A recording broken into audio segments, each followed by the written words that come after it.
There is somebody you have been arguing with for a very long time. And in all those years, they have never once answered back. They were there this morning while you were getting dressed. And there was a moment, and you know the one. They were there, in that changing room with the particular lighting. They were there at the wedding, in the photographs afterward, in the one somebody put online without asking. They have been there every single day of your life, without one day off, since before you could speak. They were there for all of it, and they will be there on the last day as well. And you have been at odds with them for years, possibly for most of your life. Tonight is about that argument, not about winning it, and not about being told that it is silly or vain, or that you should simply stop, because it is none of those things, and nobody in the history of the world has ever been talked out of it by somebody being brisk with them. We are simply going to look at it slowly, over about 3 hours, in the dark, which turns out to be the only decent conditions for it. This is a very difficult thing to think about clearly in daylight, with a mirror in the room, because the mirror keeps supplying evidence, and the argument starts again before you have finished the thought. Before we go on, settle in properly. There is nowhere to be until morning, and nothing here to achieve. If you would like, feel free to share what time it is where you are, and what the weather is doing outside your window tonight. And if you would like to carry these quiet hours into other evenings, this channel is also on Spotify, and the link is waiting in the description below for whenever you want it, which does not have to be tonight. You do not need any background in Buddhism to be here. You do not need to concentrate, or remember anything, or arrive anywhere by the end. There will be old teachings and slow stories and long stretches where very little happens, and none of it is a test. If your attention wanders off in the middle of a sentence and comes back 3 chapters later, that is not a failure. That is the sound of a person falling asleep, which is exactly what this is for. So let the body arrive. Let your weight be handed over completely to whatever is holding you. The mattress, the pillow, the blanket over your legs. Let the shoulders come down away from the ears. Let the jaw loosen. Let the hands rest wherever they have fallen. Take one slow breath in and let it go out again without managing the way it leaves. And let us begin somewhere very ordinary, with a photograph at the bottom of a shoebox. She is 61, and she is doing the thing that people of roughly that age all end up doing at some point, going through boxes, because somebody has died, and the house has to be emptied by a date, and there is nobody else left to do it. Her mother's house. 4 bedrooms, 51 years of living in it, and somewhere in the region of 9 shoeboxes of photographs that nobody ever once put into an album. She is doing them on the living room floor, cross-legged, with the radio on low for company, and a bin bag beside her that she is not really using. And most of it is exactly what you would expect from 9 boxes. Holidays, mostly the same beach. Christmases where everybody looks slightly annoyed and the flash has gone off too close. Somebody's wedding, twice, because there were 2 prints of everything, and a truly enormous number of photographs of a dog they had in the 80s, all of them taken from about 40 feet away, in which the dog is a small brown mark near a hedge. And then, about 2/3 of the way down the 4th box, she comes to one of herself. She is 34 in it. It is a summer thing in somebody's garden. There is a long table with a cloth on it that keeps lifting at one corner, and glasses, and the remains of something, and 4 or 5 other people, half in frame at the edges, and she's standing up, caught mid-sentence, holding a bottle in one hand and gesturing with the other, apparently telling somebody something quite funny, because two of the people at the edge of the frame are already starting to laugh. And she stops, and she looks at it for a long time, because she remembers that photograph, not the day. She has no idea whose garden it was, and could not tell you the year within 3. The photograph itself. Her mother had a print of it, and had it out on the side in the hall for a few months, and she remembers asking her to take it down. She remembers where she was standing when she asked. She remembers her mother's face when she asked. She remembers being genuinely upset about it, not performing being upset, actually upset on a Tuesday about a photograph in a hall, and she remembers precisely what she thought was wrong with how she looked in it, where it was, what it did. She could point to it now, on the print, on the floor. It has not changed. It is still exactly there. And she said that what went through her, sitting on the floor of a house that had to be emptied by the Friday, was not sadness exactly. It was something a good deal more physical than sadness, closer to being winded. The sort of thing that arrives in the chest before any words are attached to it, and then the words come afterward, trying to explain what just happened, because the woman in that photograph looks completely fine. She looks well. She looks entirely ordinary and entirely fine. She looks young, which she was, and which she had no idea about at the time, because nobody ever does. And more than any of that, she looks like somebody in the middle of a good afternoon, in the sun, telling a story to people who are listening to her and who are about to laugh. That is what is in the photograph. That is all that is in it. And 27 years ago, that woman stood in a hall and asked her own mother to take that picture down because of a thing that nobody at that table had noticed, that her mother had not noticed, and had put the photograph out precisely because she liked it, and that nobody looking at the print now, on a living room floor, can see at all. She said what actually went through her head, sitting there on the carpet with the radio on, was 2 sentences, in this order. I would take that body back tomorrow. And then. And I hated it. And then she said the sentence that this entire night is built on.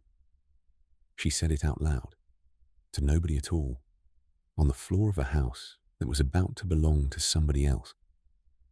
I'm going to think this about right now, aren't I? In 20 years. I'm going to look back at now and think exactly this. She kept it. That is the part worth knowing. Not on the side, and not framed. And she is quite clear that she is never going to frame it. It went into the small pile of about 9 photographs that came home with her out of 9 entire boxes. And that pile lives in a drawer in her kitchen, under some other things. She says she has taken it out perhaps 4 times since, and that what she looks at now is not herself at all. It is the 4 people at the edges of the frame, the ones half cut off, who were listening to whatever she was saying, 2 of whom are dead.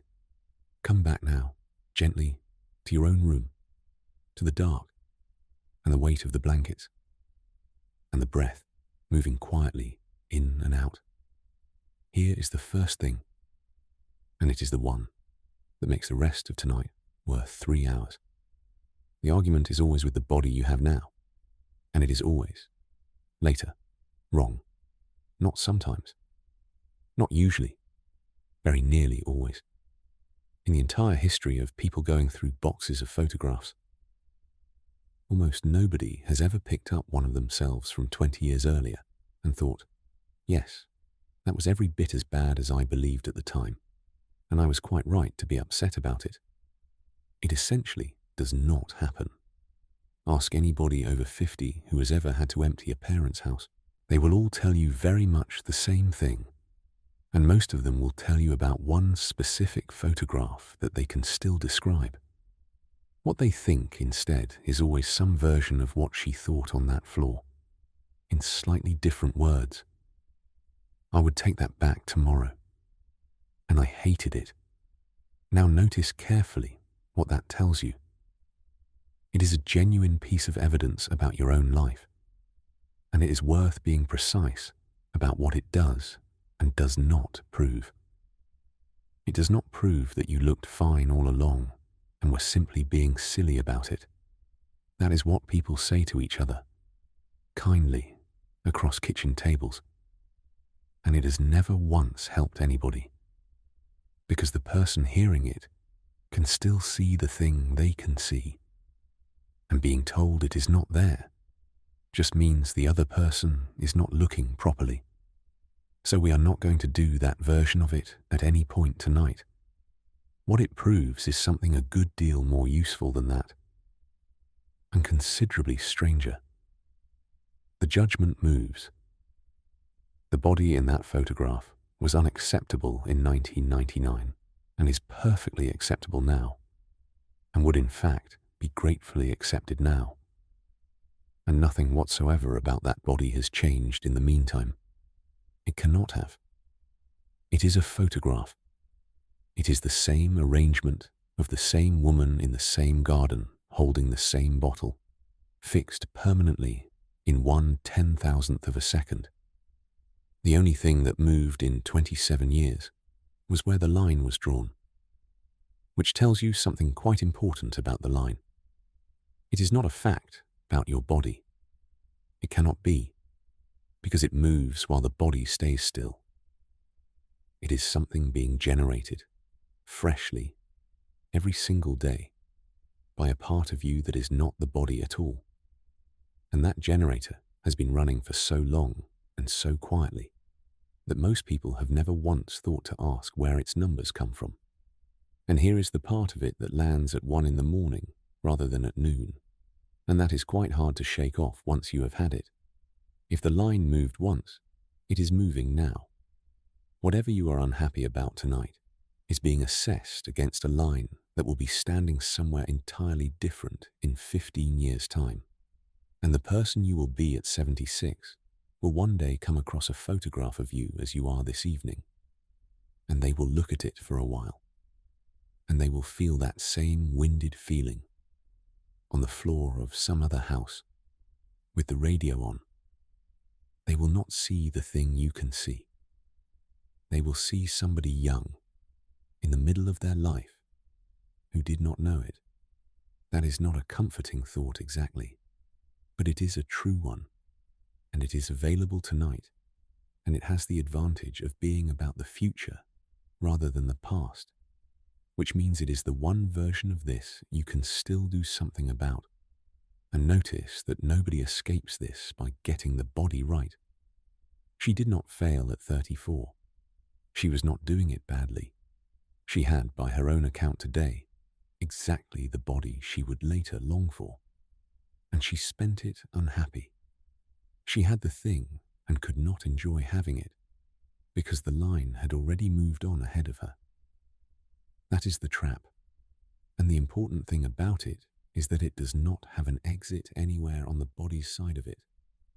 That is not a failure of effort on anybody's part. It is something closer to a design fault in the whole arrangement. It catches people who look after themselves and people who do not. It catches the ones everybody else considers beautiful, often worst of all. And it has caught every single generation that has ever had reliable access to its own reflection. The tradition we are drawing on tonight has a very old and very practical interest in exactly this, not in what the body is or how it ought to look, about which it has almost nothing to say and no opinions worth repeating, in the relationship a person has with it, and in how much of what we call suffering turns out to come not from the thing itself, but from the endless, exhausting, background assessing of the thing. We will get to what it actually says in the next chapter, and again much later tonight. It is a good deal more interesting and considerably less pious than most people expect. Let us rest here for a while. Nothing is being assessed in this room tonight. Nobody is looking at you. There are no mirrors in the dark, no photographs being taken, no lighting of any kind. And nowhere in this house is anybody drawing a line. Let the shoulders come down. Let the arms be heavy. Let the hands lie open on the blanket. Let the jaw come apart, and the tongue rest low in the mouth, and the space between the eyebrows go smooth and wide. Let the breath come in and go out, and let the out-breath be the longer of the two without your arranging it. Whatever you happen to think about how you look, you are not looking at the moment. Neither is anybody else in the world. The whole subject is closed until the light comes back. When you are ready, we will go on together. Because there is something quite odd sitting underneath all of this that almost nobody has ever noticed about themselves. And it changes the shape of the whole argument once you have seen it. You have never actually seen yourself. Not once in your whole life. Let us go and work out why, because it is not a riddle, and the answer is quite ordinary. Here is something to sit with for a moment in the dark. It is not a trick or a riddle, and it is simply true. You have never seen your own face, not in the way you have seen the face of anybody else you have ever known. Not the way you have seen your mother's face, or your oldest friends. Not once. Not at any point. Not for a single second in the whole of your life.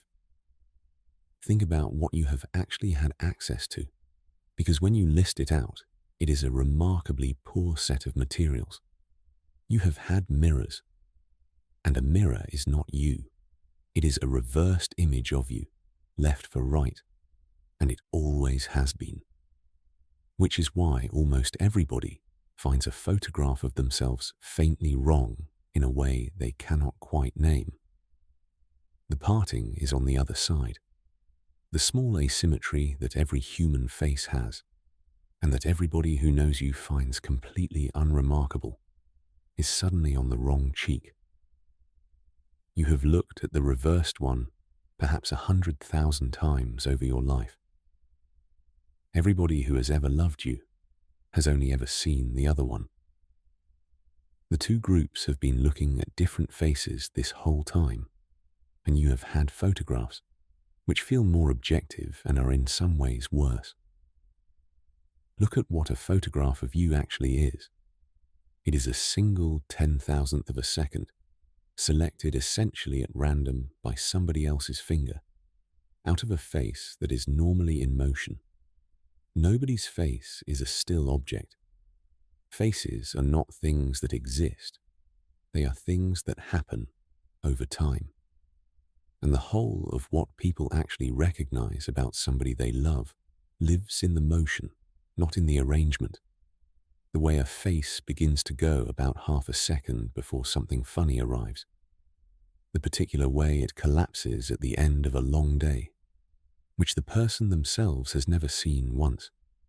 The 2 or 3 expressions that belong entirely to them, that everyone who knows them could identify instantly, and that nobody has ever put into words because there are no words for them.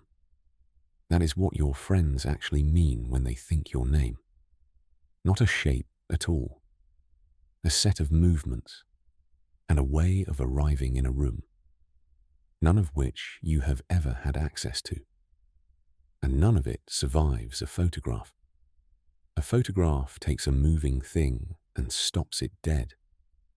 What is left is a static arrangement of features that no human being has ever actually experienced in life, including, and especially, the person in it, which is why the good photographs of people, the ones that get kept, the ones that end up in frames after somebody dies, are nearly always the ones taken while the person was doing something else entirely, and had no idea it was happening. Like a woman in a garden, telling a story, holding a bottle. And then there is the third thing, which is the largest of the three, and which almost nobody has ever considered. Almost every image you have ever seen of yourself, you were braced for. You knew the camera was there. You knew the mirror was in front of you. You were the one who walked up to it. And in the fraction of a second before you looked, something happened in your face and your shoulders and your whole posture that happens at no other moment in your life. There is a particular expression that people make at mirrors.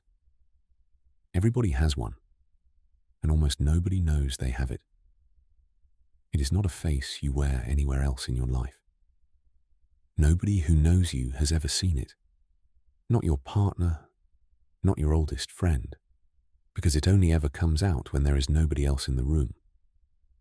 You arranged yourself first. Then you looked. And crucially, you looked while hunting for something wrong, because that is simply what people do when they check something. Checking is never a neutral act. Checking is a search, and a search always has a target. Nobody in the history of the world has ever walked over to a mirror in order to be pleasantly surprised. You go to confirm something or to catch something before somebody else does. The search finds what searches find. So put the three together and look at what you have actually been working from. The face you have spent your entire life examining is a reversed image, or a frozen one. Self-conscious, caught mid-inspection. A still picture of a thing whose whole nature is movement, and it is being viewed by the one single person in the world who is actively searching it for fault, and who has been getting better at finding them for 40 years. That is the picture you have been arguing with for 30 years. Not a person. A reversed, frozen, self-conscious, mid-inspection image of a moving thing, examined by the least reliable witness available. Meanwhile, every single person who loves you has been looking at something else entirely. They have been looking at the moving one, from the side, at a table, while you were talking about something else. In ordinary lamplight. Not braced, not arranged, not checking.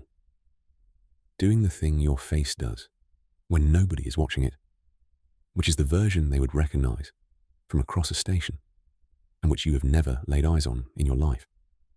They have seen you, properly, for years, in motion, in ordinary light. You never have. Not once. Come back now, gently, to your own room, to the dark and the weight of the blanket and the breath moving quietly in and out. Now, that is the visual half of it, and it is worth knowing. And for some people, it takes a certain amount of weight off on its own. But it is the smaller half. And I want to get to the larger one, because it is the actual subject of tonight, and everything after this rests on it. There is a difference between the body as a picture and the body as a place. Those are two completely different things. Not two views of one thing, two different things with different properties that happen to occupy the same space. And almost everybody alive in a modern country spends the overwhelming majority of their attention on the first one, and very nearly none at all on the second. The body as a picture is the outside view. It is how the thing looks from where other people happen to be standing. It is accessible. It is comparable. It can be photographed, ranked, discussed, and improved upon. And it is the version that has been sold to you relentlessly and from every direction since you were about 9 years old, by people whose entire livelihood depends on you finding it wanting. The body as a place is the inside view. It is not how it looks. It is what it is actually like to be in there. And notice that nobody has ever tried to sell you anything at all about that one. There has never been an advertisement about it in your entire life, because there is nothing to sell. It is already yours. It is free, and it arrives whether or not anybody approves of you. The warmth of a mug held in both palms on a cold morning. The particular and quite specific relief of taking shoes off at the end of a day, which is one of the small reliable pleasures of being alive and which nobody ever mentions. The feeling of cold air arriving at the very top of a breath, sun on the back of the neck, the moment of getting into water, and the body deciding, about 4 seconds later, that it likes this. Clean sheets against the legs on the first night after they have been changed. A hot bath in winter. Somebody's hand resting on your back while you are talking to somebody else. And the moment near the end of a long physical day when the tiredness finally arrives properly in the legs. And it is not unpleasant at all. It is almost the best part. Not one of those has the slightest thing to do with how any of it looks. Not one. They are entirely unaffected by it. Every one of them arrives exactly the same, regardless of what any mirror says, and always has, and always will. And here is the arithmetic, which is genuinely strange when you set it out. You will spend the entirety of your life inside the second one. Every second of it, waking and sleeping, without one moment's break, from the beginning to the end. There has never been an instant of your existence spent anywhere else, and there never will be. And you will spend, cumulatively, across the whole of a long life, perhaps a few days looking at the first one.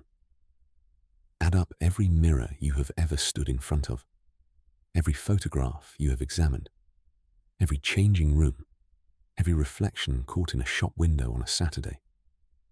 It comes to days, against decades, and almost everybody, without ever deciding to, gives those few days more weight than the whole rest of it put together. The few days set all the terms. The decades simply happen underneath, unnoticed in the background, while the argument goes on above them. Now, this is the point where the tradition has something genuinely useful to offer, and it is not at all what most people assume Buddhism says about the body. The popular impression is that it is somehow anti-body, suspicious of it, interested in transcending it or getting free of it. That is not what the central practice does. There is a practice, one of the oldest and most central in the entire collection, called in Pali Kayagatasati. It is usually translated as mindfulness of the body, or more literally, as mindfulness immersed in the body, which is the better phrase and the one worth keeping. Immersed in, not directed at, not applied to, and not aimed at from outside. In. It sits in the very first section of the Buddha's central instructions on mindfulness. And it is not a minor or decorative practice. It is close to the foundation of the whole thing. And the striking thing about it, when you actually sit down and read what the instructions say, is that it is entirely and exclusively about the inside view. The instruction is to know the body from within it, to know, while breathing in, that you are breathing in, to know, while breathing out, that you are breathing out, to know how the body is arranged at this moment, to be aware of it when it is walking, and when it is standing, and when it is sitting, and when it is lying down, which is what you are doing right now, and which by this instruction is already the practice, to know warmth and pressure and movement and weight from the inside, as sensation rather than as information about yourself. There is not one word anywhere in any of it about how any of that looks. Not one word, not in passing, not as an aside, not anywhere in the whole of it.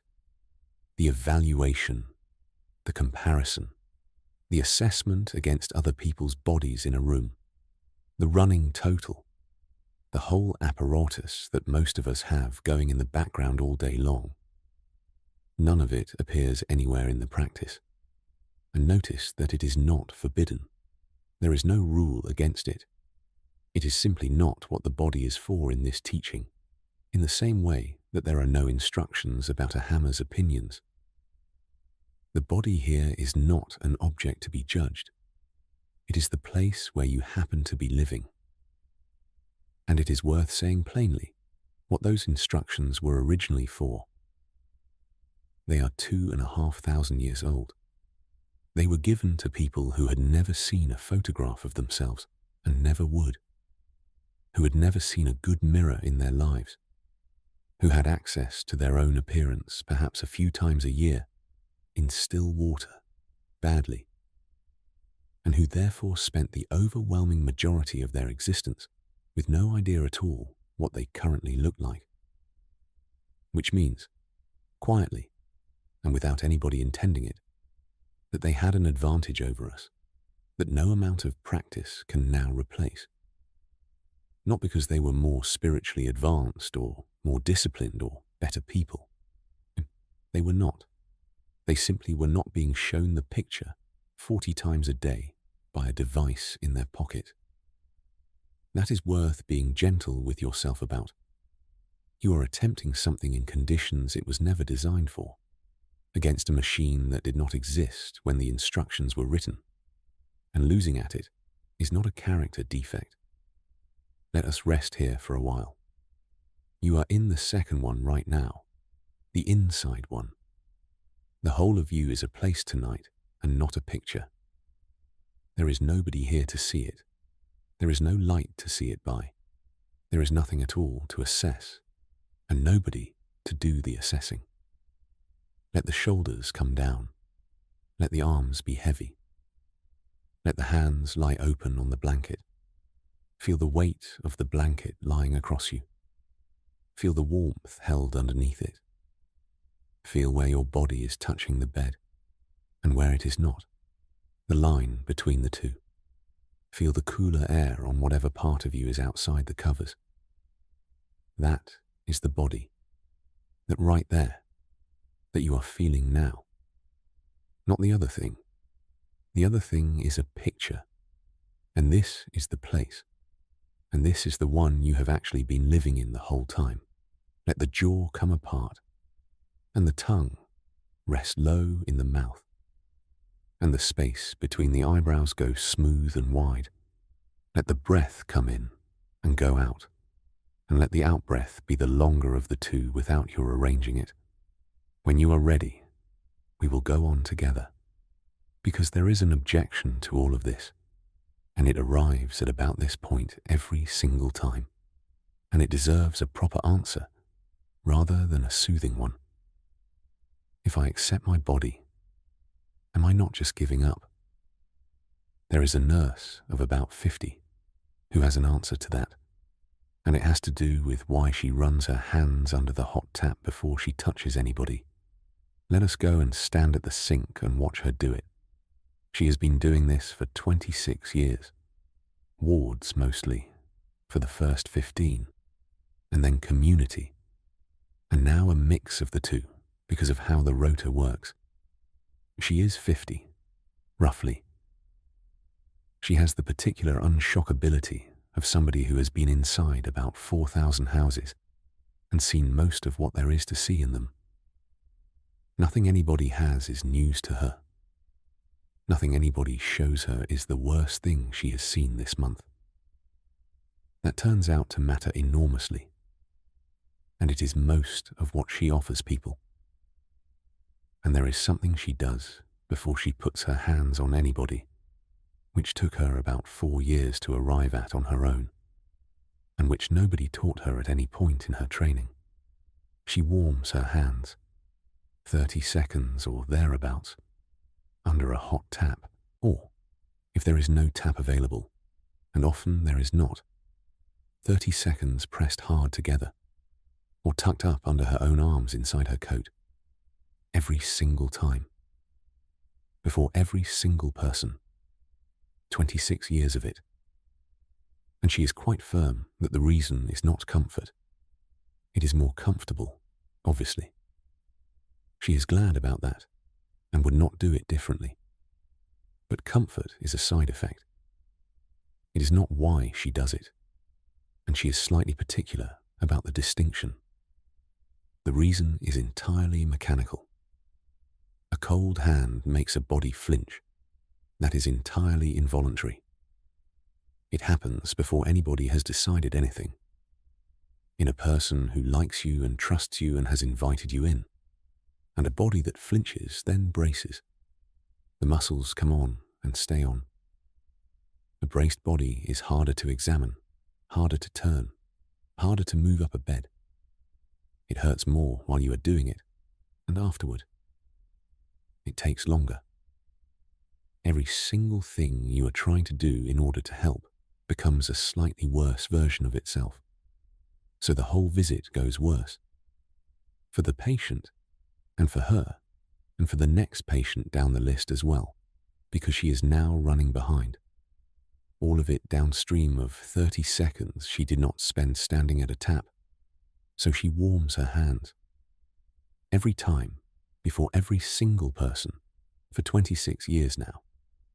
Not because it is a nice thing to do, although it is a nice thing to do, because it works, because it is the difference between a job done well and a job done badly. And in 26 years, she has done plenty of both and knows exactly which is which. And she said, the sentence that this chapter exists for. She said it slightly impatiently because she has had this conversation a number of times with student nurses who arrive thinking that the gentleness is decoration, that it is the soft optional part laid over the top of the real clinical work, and the first thing to be dropped when a shift is running behind. Tenderness is a technique. It isn't a mood, and it isn't me being nice. It's how you get the job done. There is a second half to what she said, and it is the part that turns this from a nursing anecdote into the argument of the chapter.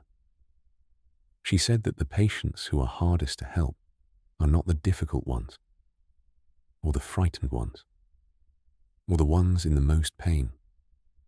They are the ones who are ashamed of their own bodies, every time, without exception, across 26 years and 4,000 houses. Because a person who is ashamed does not tell you things. They minimize. They say it is fine when it is plainly not fine. They answer the exact question you asked, and not the one you were getting at, and they do it well enough that you can miss it entirely.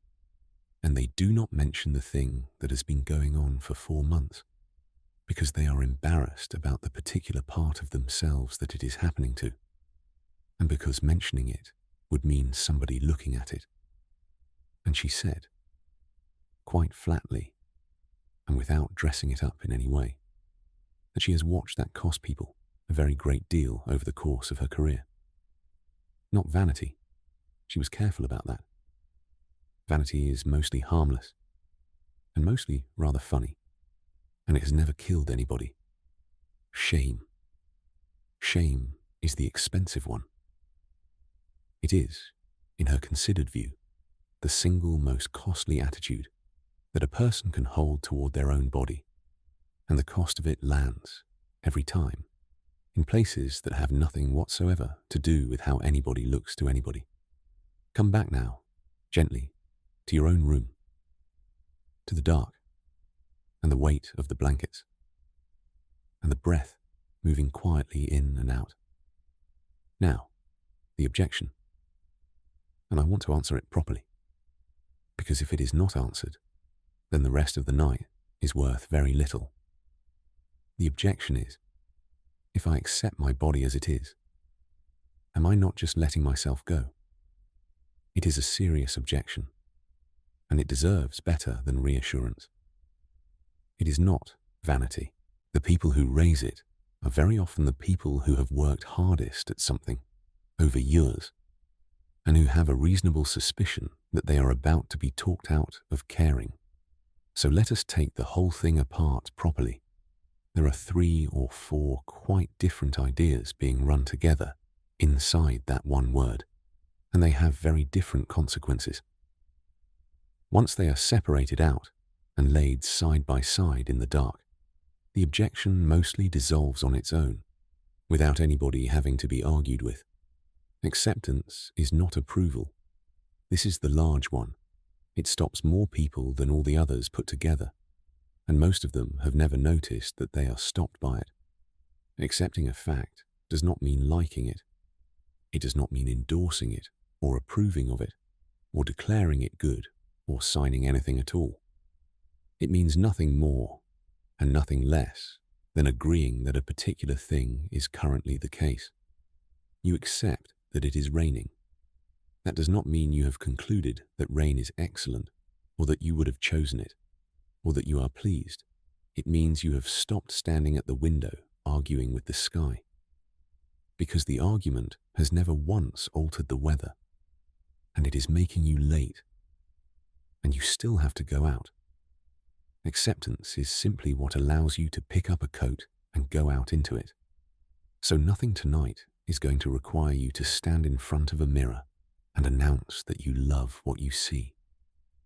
That instruction is everywhere at the moment. It is on posters and in captions and in the mouths of people who mean extremely well by it, who are genuinely trying to undo something real and harmful, and who are entirely right about the problem. And for a great many people, it is simply not available. It is too far from where they are standing to be reached in one step, and being told to do it anyway just adds a second failure on top of the first one. Now you are unhappy about your body and bad at the thing that was supposed to fix it. You do not have to love it. Nobody is going to ask you to. You have to stop fighting it. That is all. And it is a completely different requirement. One of those is a feeling, which cannot be produced on demand by anybody. The other is the ending of an activity, which can. Only one of the two is available to anybody at 1 o'clock in the morning, and it happens to be the one that actually matters. Acceptance is not resignation. Resignation says, this is how it is, nothing can ever change, there is no point in anything, and I'm giving up on the whole business. Resignation is heavy, and it is closed, and it has a kind of despair in it. Acceptance says something much smaller. This is how it is right now. That is the whole statement. It makes no claim whatsoever about next year. It forecasts nothing about next year. It forbids nothing. It closes no doors and rules nothing out. It is a description of the present moment, nothing more. And it happens to be the only honest starting point that anybody has ever had for anything at all. And here is the part that almost everybody has exactly backwards. And it is worth sitting with, because it reverses the whole objection rather than answering it. Acceptance is the only place from which anything can actually be done. A person who is at war with their own body is not in a good position to look after it. They are in a fight with it, and the two are not the same activity. You do not tend a thing you are fighting. You punish it, or you ignore it, or you avoid looking at it altogether, which is exactly what that nurse was describing. The people who dislike their bodies most are very often the people who go longest without mentioning anything to anybody, who wait 4 months, and then another 4, because the part of themselves involved is a part they are ashamed of. The hostility does not produce good care. It has never once produced good care in anybody. It produces silence, And the silence is the expensive part. Every time. That nurse does not warm her hands because she has given up on the patient. Nobody has ever accused her of that. She warms them because the work goes better when the body is not braced. You have never once been let down by any of it in that particular way. Not in the whole of your life, on any day, however that day went. It is the condition under which anything useful can be done at all. Tenderness is a technique. Applied to bodies, that is not a sentiment, and it is not a nice thing to say. It is close to an operating principle, and she would defend it in front of anybody. A body that is not braced can be worked with, gently and quickly and well. A body that is braced cannot, no matter how skilled the person working with it happens to be. And you are, tonight, both the nurse and the patient in that room, which means you are the one who gets to decide which of the two is lying there. And acceptance is not the same as being told to love your body. That is worth separating out from the rest, because it is the version most people have actually met and quietly failed at, and then stopped mentioning to anybody. There is an enormous amount of pressure at the moment to arrive at active enthusiasm about your own appearance, to get all the way to celebration. And for a great many people, there is a bridge too far from where they are actually standing tonight. The gap between the instruction and the reality is simply too wide to cross in one go. And so it becomes one more thing to be quietly bad at, in private, on top of everything else. What is on offer tonight is a great deal smaller than that, and correspondingly, a great deal more achievable. Not love, not celebration, not enthusiasm, just the ending of hostilities, a ceasefire, nothing grander than that. The argument simply going quiet for a while. Not because anybody won it, not because anybody conceded, but because both sides have been at it for 30 years, and neither has moved an inch in all that time. And everybody involved is extremely tired. That is how most long wars actually end if you read about them. Not with a victory and a signing, with exhaustion, and then a quiet that nobody quite trusts at first and everybody keeps testing. And then, eventually, a quiet that has simply become ordinary, and that nobody remembers to remark on. And that is genuinely available. Unlike loving your body, it can begin at 1 o'clock in the morning, lying down, in the dark, with nothing changed, nothing achieved, and nothing decided about tomorrow. It requires no feeling that you do not already have. It asks you to produce nothing, and to manufacture nothing, and to pretend about nothing at all. It only requires that one particular activity stop for a few hours in the dark, while nobody is watching. Let us rest here for a while. Nothing has to be approved of tonight. Nothing has to be celebrated, or admired, or accepted forever, or resolved by morning. No position has to be given up, and no ground conceded. We are only calling a truce until the light comes, just for the hours of darkness, which is a small and quite reasonable thing to ask of anybody, and which nobody will ever know about. Everything can be picked straight back up at breakfast if it turns out that you want it. A great many people find that they do, for quite a long time, and that is entirely all right. Let the shoulders come down. Let the arms be heavy. Let the hands lie open on the blanket. Let the jaw come apart, and the tongue rest low in the mouth, and the space between the eyebrows go smooth and wide. Let the breath come in and go out, and let the out-breath be the longer of the two without your arranging it. There is no war on tonight. Whatever is going on between the two of you, it is not going on at this hour, in this room, in the dark. The body is simply lying here, being warm, breathing, doing all of it without instruction and without being watched. When you are ready, we will go on together. Because there is a particular version of this argument that has nothing whatsoever to do with how a body looks, and it is a good deal harder than the mirror version. It belongs to people whose bodies have started to hurt, or to fail at something, or to refuse a thing they used to do without thinking. And there is a very old teaching about exactly that, which is one of the most genuinely useful things in the entire collection, and which almost nobody outside the tradition has ever heard. There is a man of 54 standing at a gate at the bottom of a hill that he has walked 11 times over, about 20 years. He is not going up it today, and the reason he is not going up it is only about half to do with his knee. Let us go and stand at the gate with him.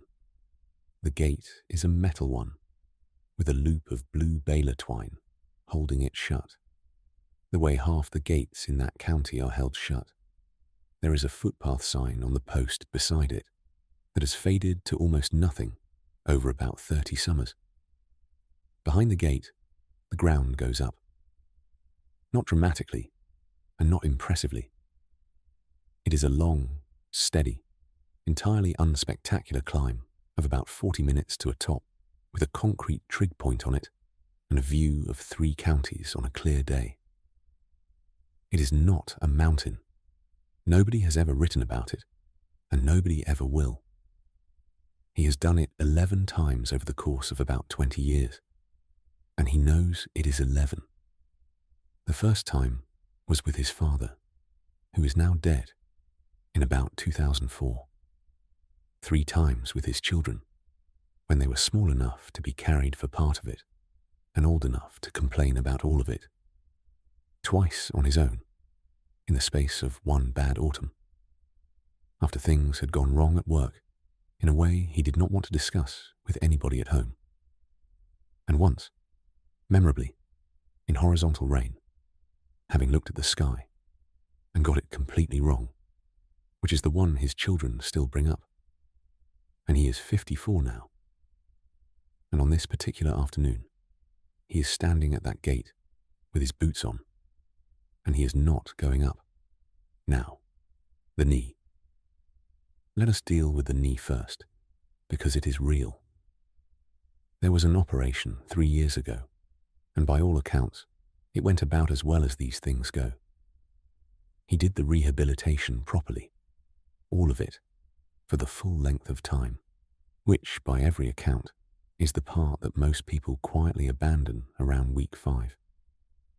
And he was told at the end of it, by somebody sensible and experienced, that he had got most of what there was to get out of it. Most, not all. The knee is not what it was, and it is not going to be what it was. It manages a flat mile without much comment. It manages a day of ordinary life entirely. It does not manage a long descent, and it is the descent rather than the climb that is the difficulty, which is the thing that always surprises people about knees. That is the fact of it. It is settled, and it has been settled for 3 years, and there is nothing in this recording or any other that is going to make it otherwise. But none of that is why he is standing at the gate rather than walking through it. He is standing at the gate because of what is running in his head while he stands there, which is a case, a full one, with evidence and exhibits, assembled over 3 years, and now rehearsed more or less automatically whenever he finds himself within sight of a hill. It goes something like this, and it always goes in roughly the same order, that he should have got it seen to earlier, that it started in 2019, and he knew perfectly well at the time that something was wrong, and did nothing about it for 2 years, that the 2 men he used to walk with are both still doing it, and that one of them is 4 years older than he is, that 54 is not old, that this is far too early for any of this, and that something must therefore have gone wrong somewhere. and that it is probably his own fault. That his father did this same hill at 68 in a coat without mentioning it to anybody, and that he is now, apparently, the sort of man who stands at gates and looks at hills. He said, describing all this to somebody much later, that he could feel the whole thing arrive at the gate, like a second person turning up and standing next to him, that it took about 4 seconds from start to finish, and that he could not have stopped it if he had tried, and that by the time it had finished, he was no longer able to walk through the gate, because it was not a gate anymore. It was an accusation with a hill behind it. And what he actually did on that particular afternoon, having driven 40 minutes to get there, was get back in the car and drive home again. Not to rest the knee. The knee, on that particular day, was completely fine and had not complained about anything. He drove home because he could not stand next to that case for another minute. He did go back, about 5 months later, and this is worth knowing because it is not the ending people expect. He did not go up. He went through the gate and along the flat bit at the bottom, which follows the wall for about 1.5 miles and has the same view of the valley from a lower angle. And then he came back to the car. He said it was a perfectly good walk. And then he said, which is the better sentence, that his father would have called it a perfectly good walk too, and would have said so without any particular ceremony. And he said the strange part was that he had been standing at that gate for 3 years, treating the whole hill as a single object, either the top or nothing. And it had genuinely never occurred to him, not once, that there was 1.5 miles of it available to him the entire time. Come back now, gently, to your own room, to the dark, and the weight of the blankets, and the breath moving quietly in and out. Here is the teaching for this. And it is one of the genuinely great ones, and it is old, and it is not remotely mystical. It is called the Salatha Sutta, which means the discourse on the dart, or on the arrow, depending on who is translating it. It is short. You could read the whole thing in about 4 minutes. And what it describes is this. When an ordinary person is struck by a painful physical feeling, they feel that pain. That is the first arrow, and nobody escapes it. Not the wise, not the practiced, not anybody. Bodies are made of the kind of material that hurts, and having one means being struck occasionally, and that is simply the arrangement. And then, the teaching says, that person grieves over it, they rage about it, they become distraught, they cast about for a cause, and for somebody to hold responsible, quite often themselves. They begin telling themselves what it means, and in doing all of that, they are struck by a second arrow in the very same place. So they feel 2 pains where there was one. The image the discourse uses is exact and rather brutal. It is as though a man were struck by an arrow, and then immediately struck by a second arrow in the very same spot. That is the whole of the teaching. It is short, it is unmystical, and there is no metaphysics in it at all. The image is 2,500 years old, and I have never come across a better description of what actually happens inside a person on a bad afternoon. And the crucial part, the part that makes it a teaching rather than an observation, is what it says about who fires the second one. Not the illness, not the injury, not the surgeon or the years or bad luck or anybody else at all. You do, every single time. The second arrow is fired from inside the person it lands in, which sounds like an accusation, and is in fact the good news of the whole teaching, because it means the second one is the only part of the arrangement that has ever been available to anybody. Now, let us take that back to a gate, because the abstraction is nothing, And the specifics are everything. The first arrow is a knee that will not manage a long descent. That is the whole of it. That is the entire first arrow, complete, nothing left out. It is a fact about cartilage. It is not going to change. It deserves to be taken seriously, planned around and respected, rather than tested. And notice how small it becomes when it is written down on its own like that. One sentence, one joint. No people in it, no years, no verdict about anybody.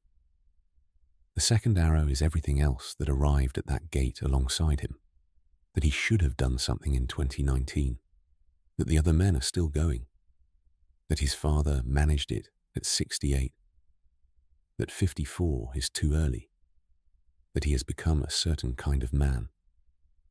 Every single one of those is a story about what the knee means about him, about his character, his choices, his decline, his standing among other men.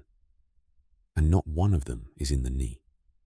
You could take that knee out and put it on a table and examine it with the best equipment in the country, and you would not find his father anywhere in it. You would not find 2019. You would not find the other men or the trig point or any verdict whatsoever about the sort of person he has become. None of that is in the joint. Every bit of it was added afterward, by him, standing at a gate in the wind.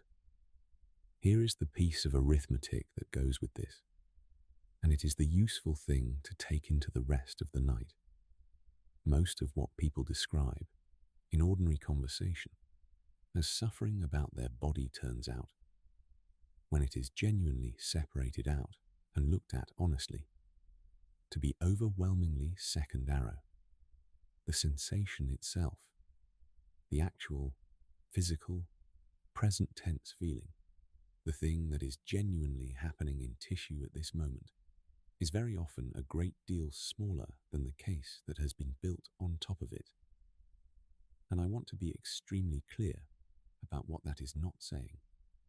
It is not a claim that pain is imaginary, or that it is somehow produced by attitude, or that the right frame of mind would dissolve it. It absolutely is not.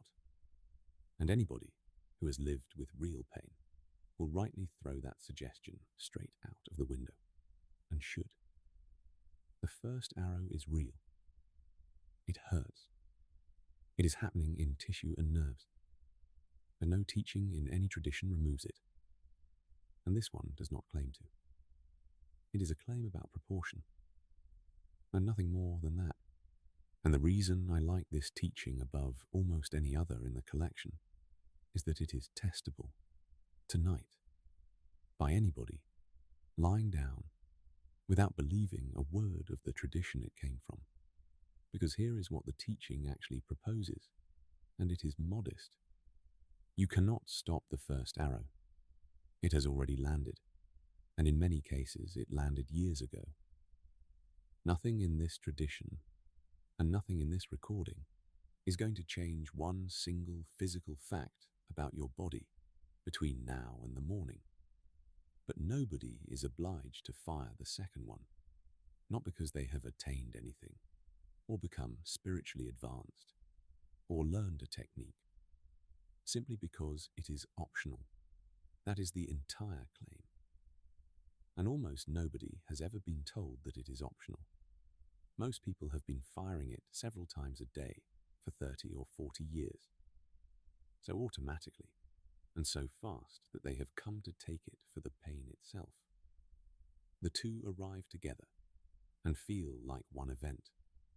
And the way you stop firing it is not by resolving to stop, which never works with anything. It is by noticing the difference between the two. That is the whole practice, and there is nothing else in it. That is genuinely all of it, just the ability, standing at a gate in the wind, to say, right, that is the knee. And this other thing that has arrived alongside me is the case about the knee. And the two of them are not the same object. and never have been. The knee is a fact. Facts have to be worked with. The case is a habit. Habits can be noticed. And a habit that has been seen clearly, properly, even once, is never entirely as automatic again afterward. It does not stop, but it starts announcing itself. And something that announces itself is something you can decline. Let us rest here for a while. If there is something in your body tonight that hurts, or that aches in the way things ache at the end of a day, or that has quietly stopped doing something it used to do without asking, then this is worth sitting with gently for a moment in the dark. Not in order to fix it. Nothing whatsoever is being fixed tonight, and nothing needs to be. Just to notice, if you can, where the first arrow ends, where the actual sensation stops, the real, physical, present tense thing in a particular place, with a particular size and temperature and shape, and where the story about what it means begins. They are usually a very great deal further apart than anybody expects. The first is generally quite small and quite local.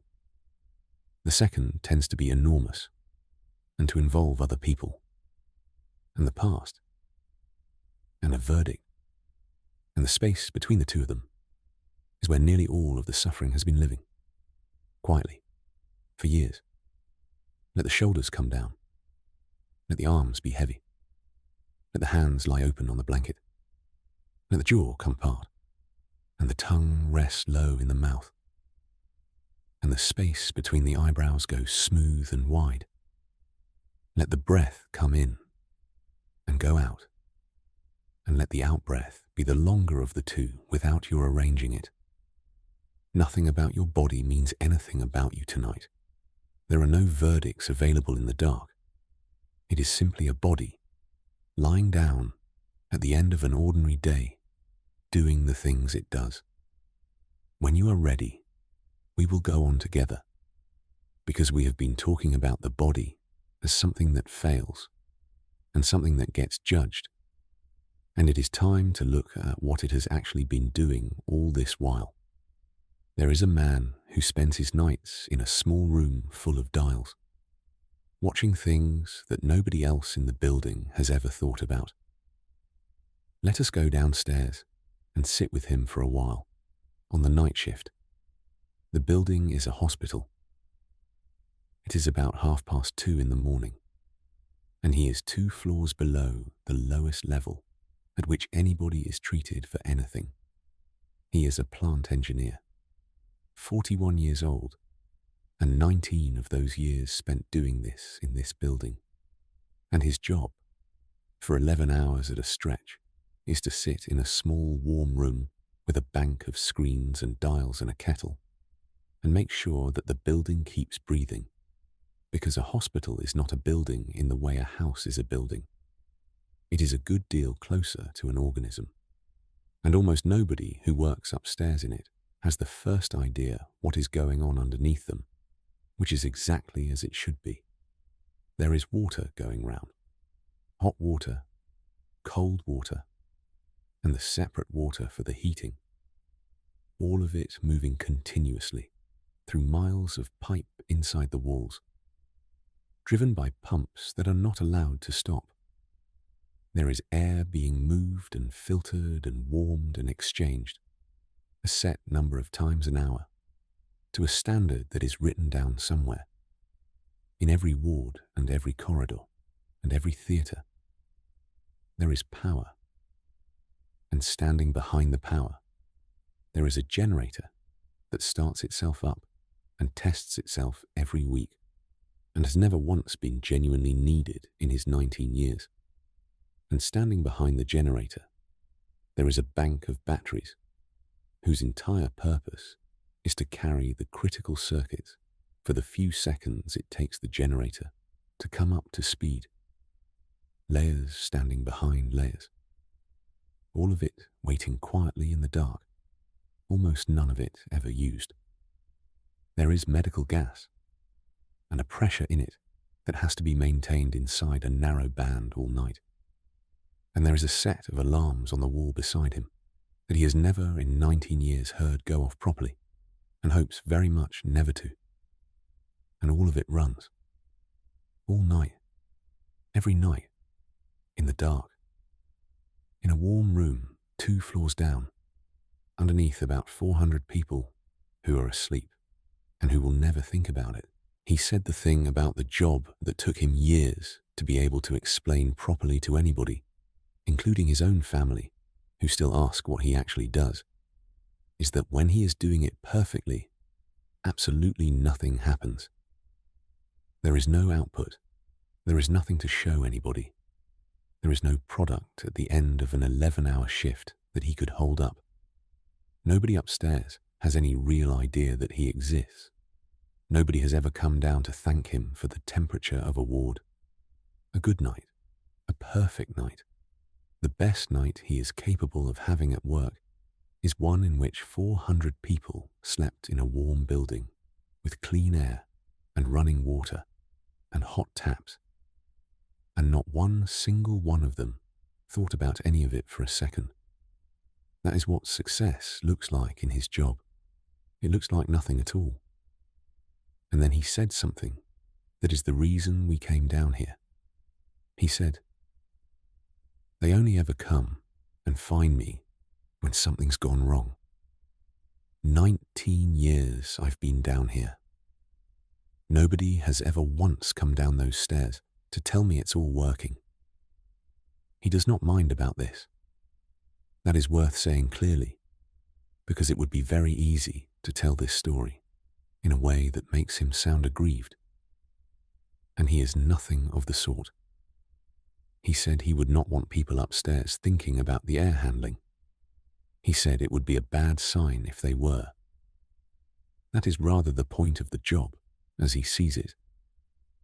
If anybody standing on a ward at 3 a.m. is thinking about the ventilation, then something has gone badly wrong somewhere, and it is almost certainly his fault. The invisibility is not a failure of recognition. It is not something he is owed and has not been given. It is the finished product. It is what the work, done well, actually looks like from outside. Come back now, gently, to your own room, to the dark and the weight of the blankets and the breath moving quietly in and out. I want to be careful here, because there is a cheap version of this chapter, and the cheap version is the sort of thing that gets printed on a mug. The cheap version says, "Your body is amazing. Look at all the things it does. Be grateful." And every word of that is true, and it does not help anybody. Because gratitude cannot be issued as an instruction. It is not that sort of thing. Being told to be grateful for something is, reliably, one of the better ways of not feeling grateful for it, and of feeling slightly got at as well. So let us not do that version. Let us do something drier and just look at the arrangement as though it were somebody else's. Your body has been doing continuous, unthanked, invisible work for every second of your life, and very nearly the only time you have ever paid it any attention at all is when something went wrong. And that is not a moral failing on your part. Nobody should feel bad about it. It is precisely the same as the hospital. It is simply how attention is built. Attention is a fault detection system, and fault detection systems do not report success. They cannot, and they should not. A system that told you continuously that everything was fine would be useless, and after about 4 minutes, it would be unbearable. You would turn it off. So the system stays quiet. It reports nothing when things are well, and what comes through to you all your life is only ever the exceptions. But the consequence is worth noticing, because it has been quietly shaping the whole relationship. Your entire experience of your own body has been filtered all your life through its failures. Very nearly every time it has come into your awareness at all. It has arrived as a problem, a pain somewhere, a limitation, a thing that would not do what you asked it to do, an appearance you had not chosen and did not want, a noise a joint made on the stairs one morning. Those are the reports. That is the entire file you have been keeping, and it means that the picture you hold of your own body has been assembled over decades, almost entirely out of the exceptions. It is a file made entirely of complaints, kept by somebody who only ever writes when there is a problem. Nobody in the world could form a warm view of anything on that basis. You would not form a warm view of a colleague on that basis, and you would know the file was unfair. So consider, for a moment, what has actually been going on underneath tonight. While you have been lying there in the dark, Arshan, listening to a voice talk about photographs and gates. None of this requires you to feel anything about it. Just look at the list. Your heart has beaten something in the region of 4,000 times since this recording began. Not one of those beats was arranged by you. You did not authorize a single one. You could not have stopped them if you had wanted to. And it will do the same again in the next hour, and the hour after that, and every hour of every night for the rest of your life. You have breathed several hundred times as well. Not one of those was arranged either. And even now, when I mention it, and you become briefly aware of it, and it goes slightly self-conscious for a breath or two, even now, the mechanism underneath is not yours to run, and never has been. So hand it back. It will carry on perfectly well without you, exactly as it has done all night.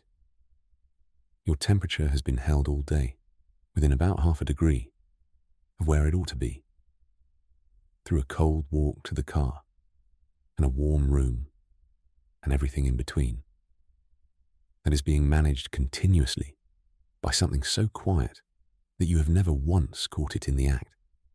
And somewhere in you, at this moment, damage from today is being repaired.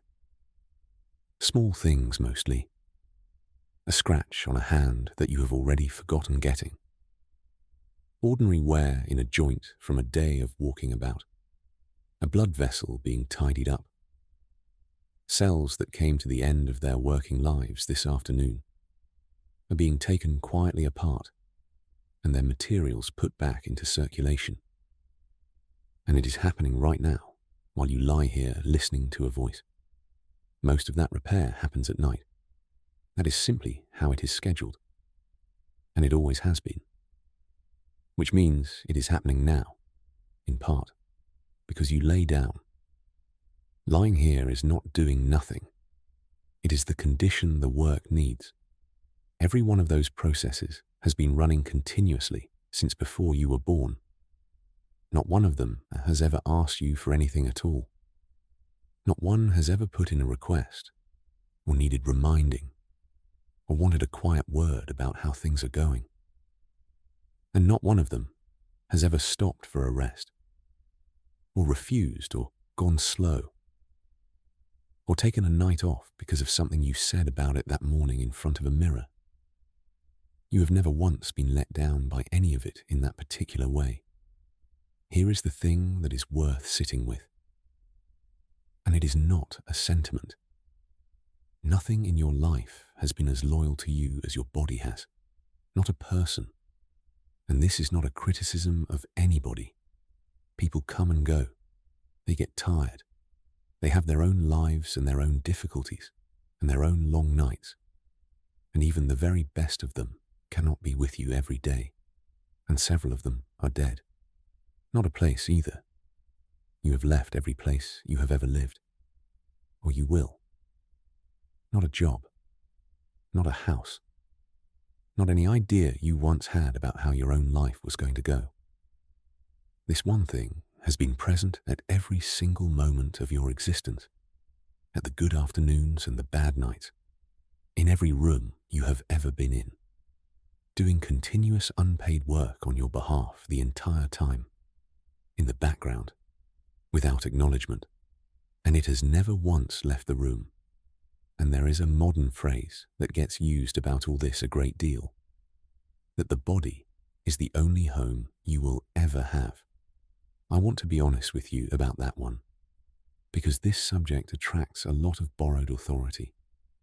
It is not an ancient teaching. It is a modern way of putting things, and quite a good one. And I have no intention of handing you a line and telling you the Buddha said it, but taken simply as a description of the arrangement rather than as scripture. It does seem to be exactly right. It is the only address you have ever had. Every letter you have ever received has come here. You have never spent a single night anywhere else in your life, and you never will. Now, this is not being offered so that you will feel guilty about how you have spoken to it. That would simply be the second arrow again, turned around and pointed somewhere new. There has been quite enough of that already tonight, and quite enough of it in your life. It is offered here for a much narrower and much drier reason than gratitude. You have been in a long dispute with something on the basis of an extremely partial record. You have been reviewing its failures in detail for 40 years, and you have never once looked at the accounts, because the accounts do not get sent to you and never have, and that is not anybody's fault. All that changes when you look at them is the balance of the argument, and the argument was always going to be decided on the balance. So you do not have to be grateful tonight. Nobody is asking you to feel anything at all. You only have to know what the actual arrangement has been for the whole of your life, underneath the complaints. Let us rest here for a while. And while we do, let the attention drop down to the chest and simply notice what is happening there without altering any of it, or improving it, or taking charge. Something is rising and falling. It has been doing that all night. It was doing it before you put this on, and it will be doing it long after this finishes. And somewhere underneath, in the dark, the heart is doing its work. The same work it was doing on the day you were born, and on every single day since, and on all the days you cannot remember, without ever once having been asked to. You are not doing any of that. You never have been, at any point in your life. It is being done for you. It will go on being done all night while you are asleep and entirely unaware of it. And it has never once required your approval or your permission or your good opinion of how any of it looks. Let the shoulders come down. Let the arms be heavy. Let the hands lie open on the blanket. Let the jaw come apart, and the tongue rest low in the mouth, and the space between the eyebrows go smooth and wide. Let the breath come in and go out, and let the out-breath be the longer of the two without your arranging it. The night shift is on. It always is. It never has not been. You can sleep now, in exactly the way that 400 people sleep, 2 floors above a man they have never met and will never thank. When you are ready, we will go on together, because there is a question that sits underneath a great deal of this, and it is worth asking plainly. Who exactly do you imagine has been looking? There is a woman who did not get into a swimming pool for 11 years, and what she found out at the end of those 11 years is, I think, the most quietly annoying single fact in this entire script. Let us go and find out with her. She is 43, and she has 2 children, and there is a photograph of her at 9 years old in a swimming costume, standing on the side of a pool with both arms straight up in the air, about to jump in. Her mother took it. It is a completely ordinary photograph, and there are probably 4 million like it. She loved water. That is the thing to hold on to for the next few minutes, because everything after this depends on it. She was one of those children who has to be told 4 separate times to get out, and who then argues about the 4th one. And then, between the ages of about 31 and 42, she did not get into a swimming pool once. Not once in 11 years. Not for a minute. Not on holiday. Twice. In Spain. And not at the local leisure centre with her own children, where she went most weeks for years and sat on the plastic chairs by the vending machine with her coat still on and her bag on her lap and watched. 11 years of plastic chairs. She can tell you almost exactly when it started, and she is quite insistent about how it did not start. There was no incident. That is what people always expect, and she says it is the wrong way round in nearly every case she has ever heard. Nobody said anything to her. There was no cruel remark in a changing room, no comment from a stranger, no single afternoon she has been carrying ever since. What there was instead was a slow accumulation over several years, made of nothing in particular. And then one specific Tuesday, in a leisure centre, in about 2013, when she got changed and walked out as far as the tiled bit by the showers, and stopped, and turned round, and went back, and got dressed again with wet feet, and came out and told her husband that there had been a queue for the lockers. And after that first turning back, it quietly became a thing that she did. That is how these arrangements actually set, not with a decision that anybody could point to afterward and argue with a precedent. The first time is an exception, and everybody has an off day. The 4th time is simply how things are now, and nobody ever announced it. Now, the 11 years themselves. What she was avoiding, if you had asked her directly at the time, was being looked at. That is what she would have said, and she would have been telling the truth as far as she understood it. Being seen crossing the 8 meters of wet tile between the changing room door and the water. Being seen getting out again at the far end, which is worse, and which everybody who has ever felt this knows is worse, because of what water does to a swimming costume. Being seen by the other parents, most of whom she vaguely recognized, by teenagers, by the lifeguard, who was about 19, by anybody at all with eyes, really. She has since tried to describe what she genuinely believed was happening in that building, and it is worth hearing in her own framing rather than mine. She thought there was a general low-level noticing going on, not staring, nothing so crude as that. She thought people clocked her on the way past, that there was a small collective assessment being quietly made and quietly agreed on by the room, and then filed away somewhere for future reference.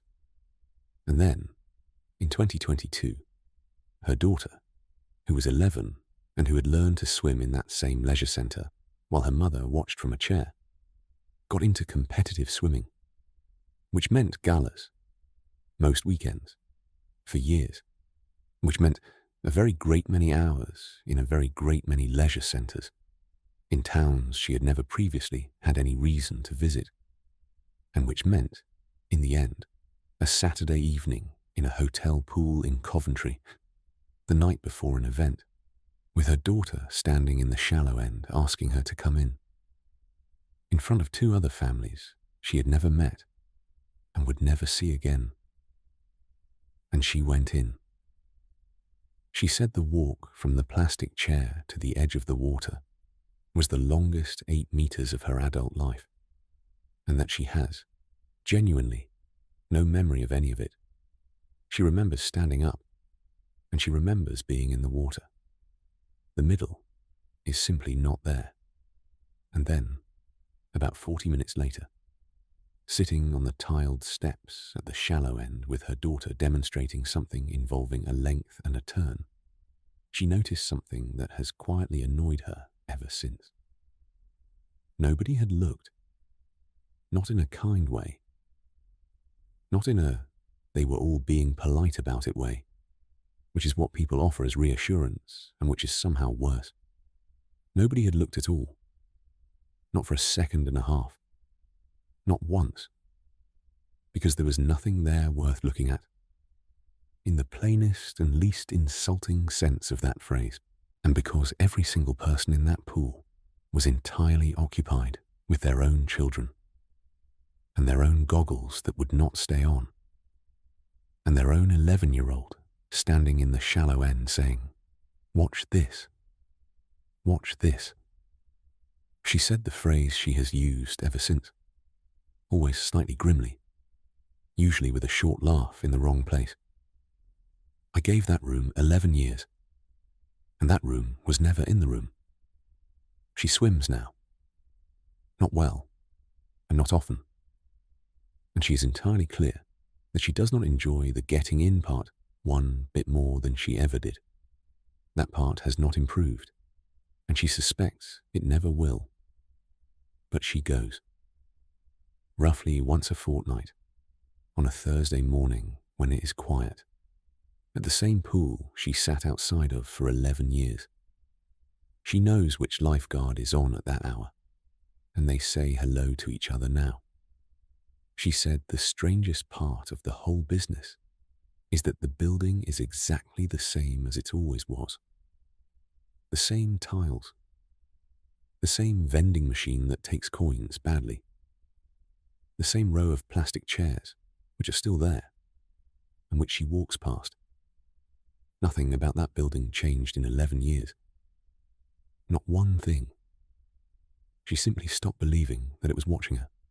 Come back now, gently, to your own room, to the dark, and the weight of the blankets, and the breath moving quietly, in and out.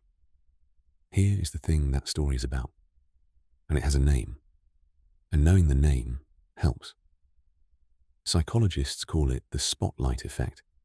It has been studied for decades, and it is one of the more reliably replicated findings about how human beings actually work.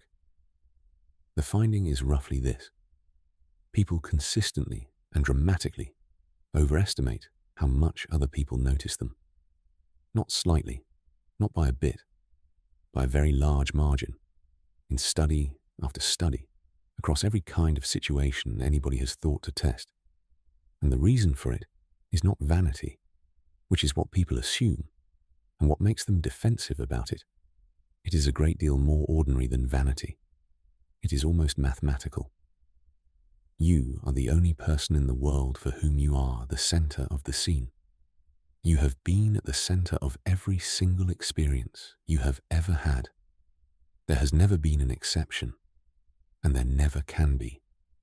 Every room you have ever walked into, you walked into from the middle of your own life, carrying your own morning and your own worries and your own sense of how you were doing.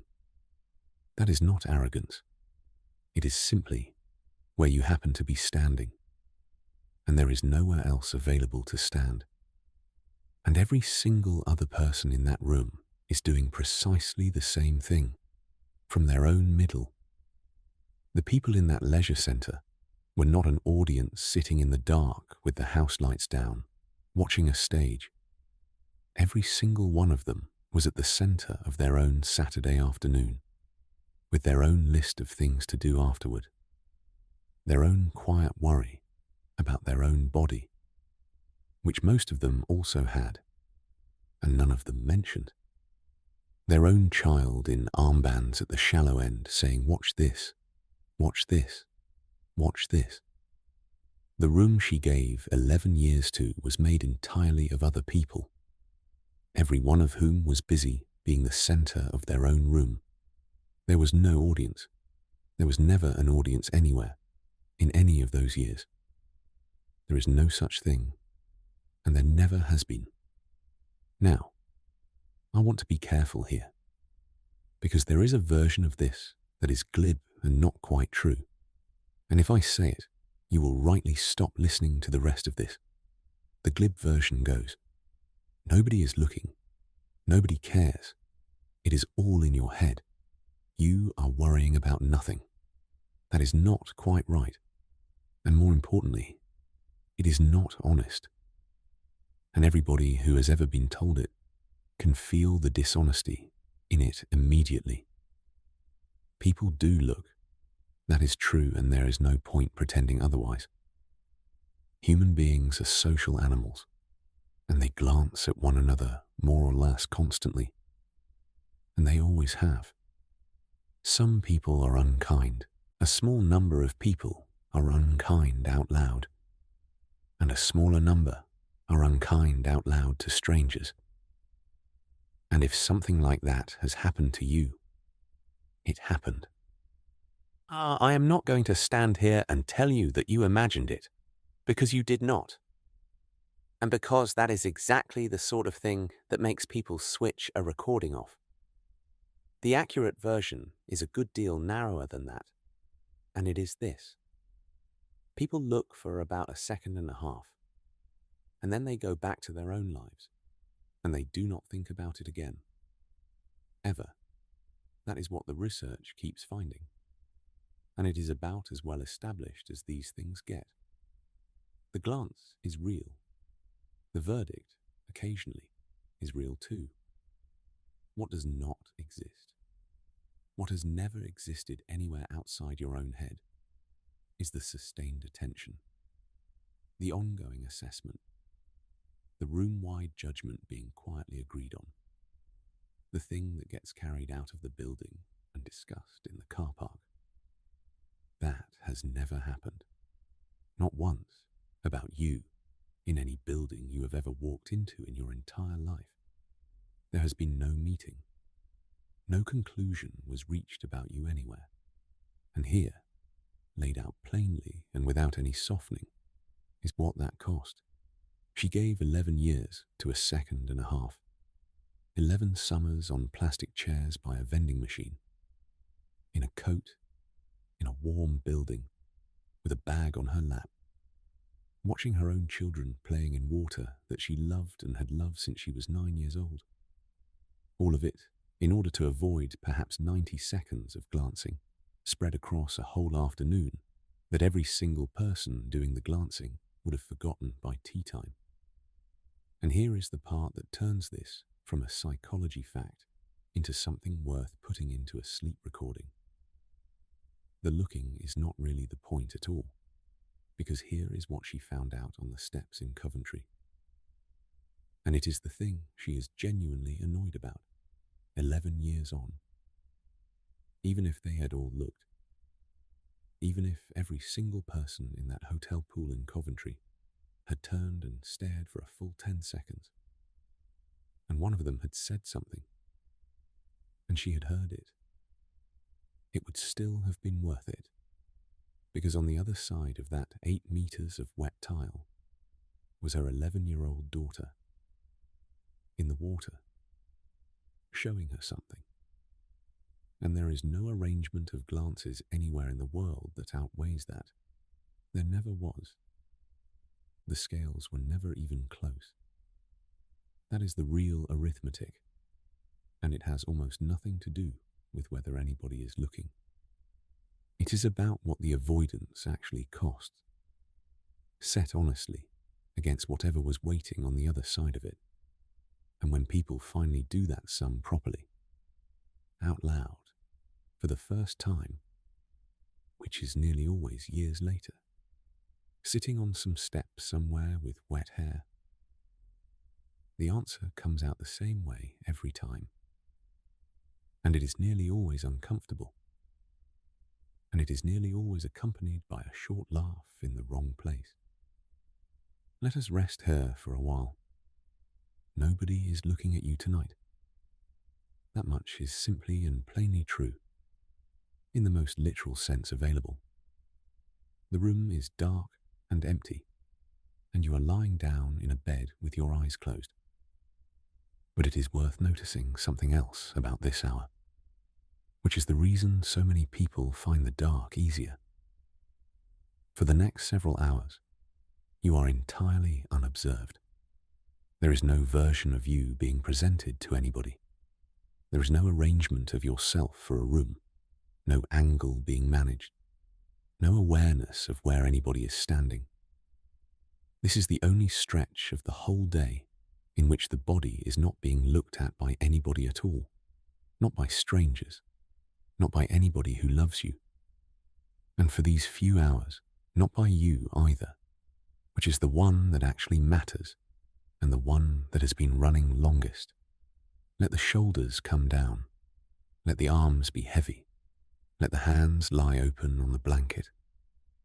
Let the jaw come apart and the tongue rest low in the mouth, and the space between the eyebrows go smooth and wide. Let the breath come in and go out, and let the out-breath be the longer of the two without your arranging it. Nobody is assessing anything at all, and nobody ever was, for anything like, as long as you believed they were. When you are ready, we will go on together, because avoidance does not only cost people swimming pools. There is a much larger version of it, which runs quietly through whole decades rather than single afternoons, and which is a great deal harder to see from the inside, because it never once feels like avoidance at all. There is a man who did not go to his own sister's wedding on a beach in September 2017, and the reason he gave everybody at the time was not the reason. Let us go and find out what he told himself instead, because the sentence he used is one that almost everybody listening has said at some point about something. She got married on a beach in Cornwall in the September, which is the right month for it, if you know Cornwall at all. About 40 people came. It was small, and it was cheap, and by every account, it was one of the good ones. He is her older brother, by 4 years. He was 46 at the time, and he did not go. The reason he gave, at the time, was work, and there was a genuine thing at work that autumn.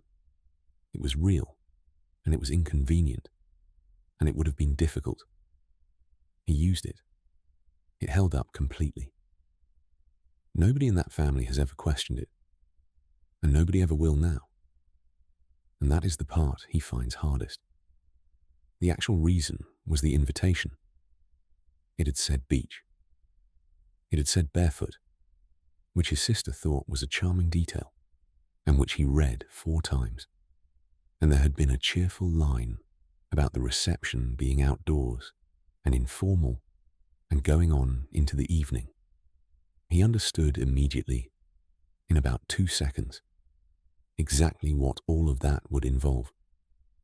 What he would be expected to wear, how long the day would be, how many hours he would spend in it, and how few places there would be to stand. And he could not do it. Not the day itself, and not the 8 weeks of thinking about the day beforehand. Now, here is the part of this that actually matters, and it is not the avoidance itself. We did avoidance in the last chapter. Swimming pools and plastic chairs. This is something else, and it is a good deal larger. It is the sentence he said to himself afterward. He said to himself, in a kitchen, in the spring of 2017, next year. He said it quite specifically, and he meant every word of it at the time. He had a plan. The plan was reasonable. There was nothing wrong with any of the individual steps in it, and several of them were things anybody sensible might do. And the plan meant that by the following summer, he would be in a different state. And then there would be other things. Other beaches, other days out, other weekends, other invitations. And he would go to all of those. He was not giving anything up. That is genuinely how it felt from the inside. And it is why nobody argued with him, including himself. He was postponing, which is an entirely different thing from declining, and which feels like nothing at all at the time. Postponing is not a loss. Nothing has been given up. Nothing has to be mourned. That is precisely what makes it the most expensive move available to anybody. That was 2017. He was 46. The following summer, the plan had not worked out in the way it was supposed to. For reasons that are ordinary and not particularly interesting, and that would be recognized instantly by anybody who has ever had a plan of that kind, and which are nobody's business. And the summer after that one, he said the same sentence again with a slightly different plan attached to it. And then again. He is 54 now. He has been saying that sentence, in one form or another, with different plans attached to it, for the better part of 8 years. And what he has slowly become aware of is not that he has failed at anything. He's quite clear about that, and slightly impatient with the suggestion. It is something quieter than failure, and a good deal worse. He has been living in a waiting room. There is a version of his life that he regards as the real one, the one that counts, the one the photographs will be of. It has not started yet, and everything that has actually taken place in the meantime, the 8 years, the ordinary Tuesdays, his sister's wedding on a beach, his nephew being born and learning to walk and starting school, 4 entire summers, several hundred perfectly good afternoons, has all been happening in the corridor outside it. None of it was the real thing. All of it was the wait, and the wait is now 8 years long and still running. He said the thing that finally got through to him was not a health scare, and it was not a birthday, and it was not anybody sitting him down. Those had all happened, and none of them had done it. It was seeing a photograph of his sister's wedding on somebody's wall 7 years afterward, and a family thing, while holding a drink, a group photograph on a beach in the late sun, with about 40 people in it, who were laughing at something the photographer had said, and realizing, standing in front of it, that he could not now attend that day, that it was not postponed, and never had been. It had simply happened on a Saturday in September, and he had not been there, and that this is now a permanent and unalterable fact about both of their lives, and about that photograph, and there is no plan in the world that will change it. He has never told his sister any of this. He does not intend to. He said there would be no point in it now, 8 years on, that it would only put something into a day that she remembers as one of the best of her life, and that she would then carry it, and that this would be a strange sort of gift to give somebody. He is probably right about that. What he has done instead is go to things. Small things, mostly, and nothing that anybody else would notice as significant. A christening, 2 birthdays, a leaving do, and a weekend in Wales in the rain, where he was photographed standing on a beach in a coat, badly, by his nephew, who was 9 and had been given a phone. He said the photographs from all of it are uniformly terrible. Badly framed, bad light, his eyes shut in 2 of them, and he keeps every single one. Come back now, gently, to your own room, to the dark and the weight of the blankets, and the breath moving quietly in and out. Here is the mechanism, and it is worth being precise about, because it is one of the most expensive things a person can do with a life. A body that is regarded as a problem to be solved quietly becomes a reason to postpone living. Not consciously. Nobody sits down at a kitchen table and decides to miss their sister's wedding. Nobody has ever made that decision in those words, in the entire history of families.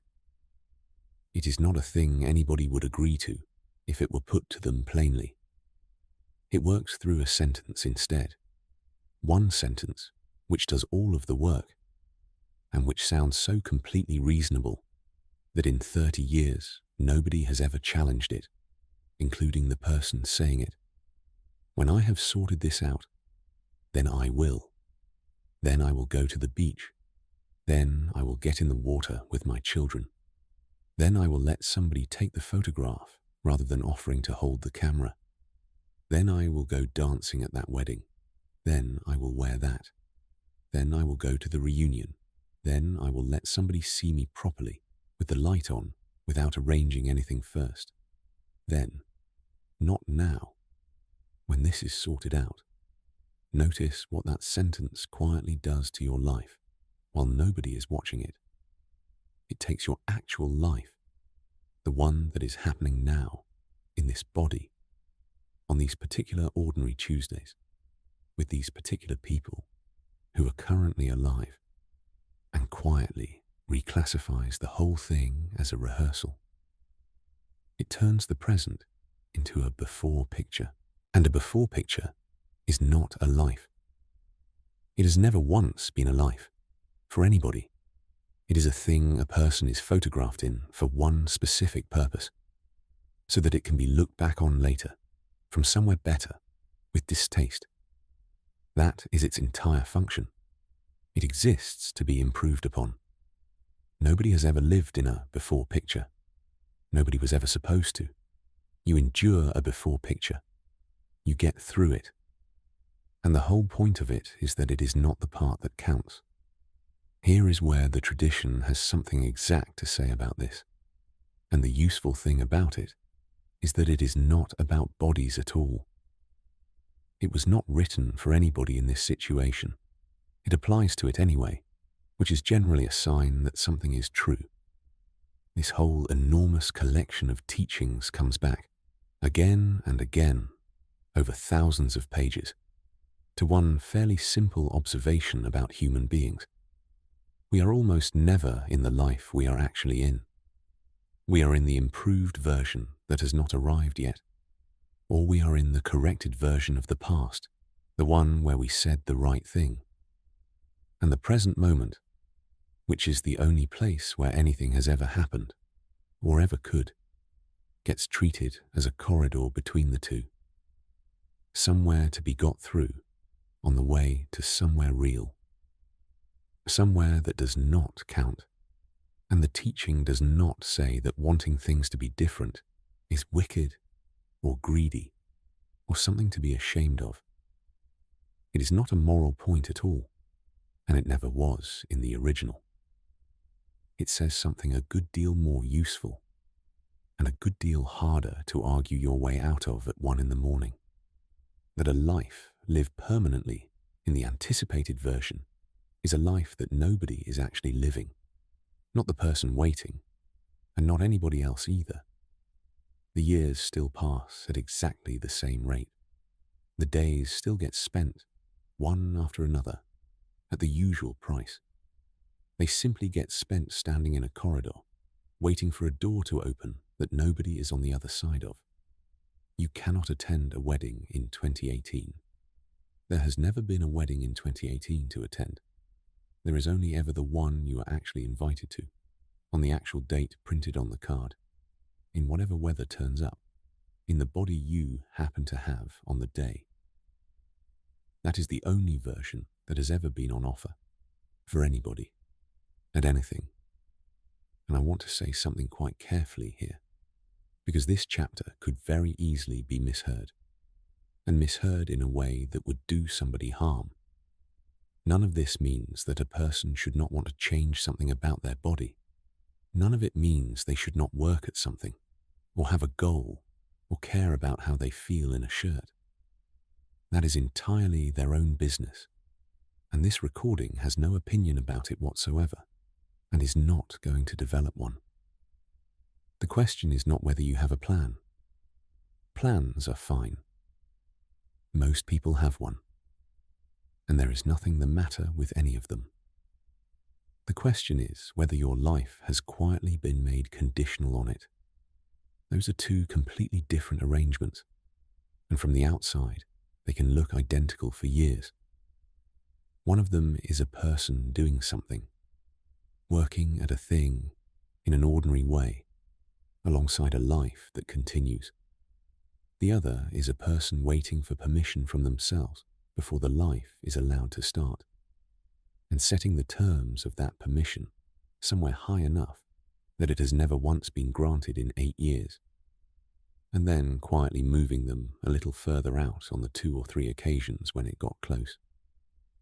So the only useful thing to take out of this chapter is one question, and it is not a difficult one, and it does not require you to decide anything.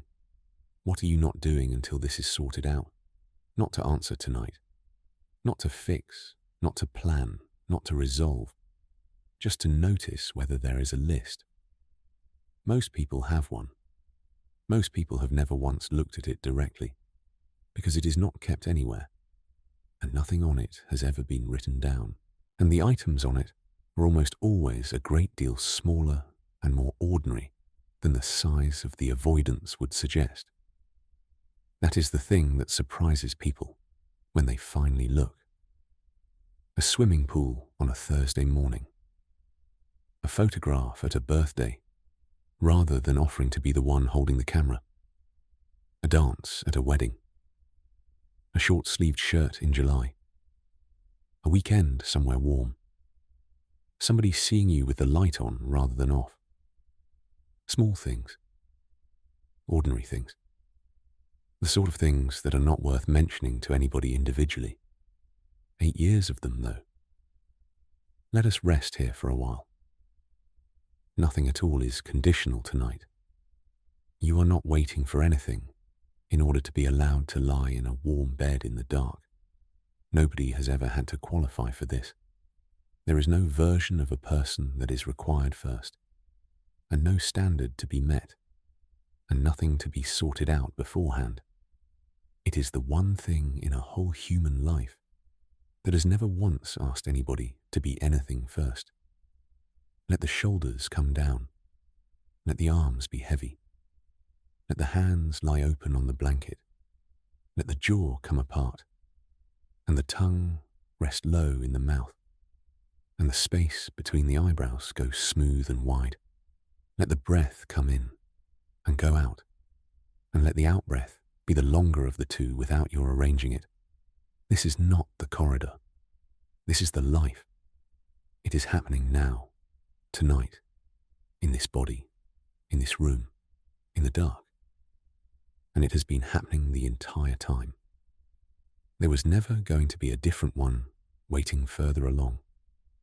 When you are ready, we will go on together, quietly, for the long rest of the night, because we have now spent 6 chapters talking about the body, thinking about it, making a case about the case.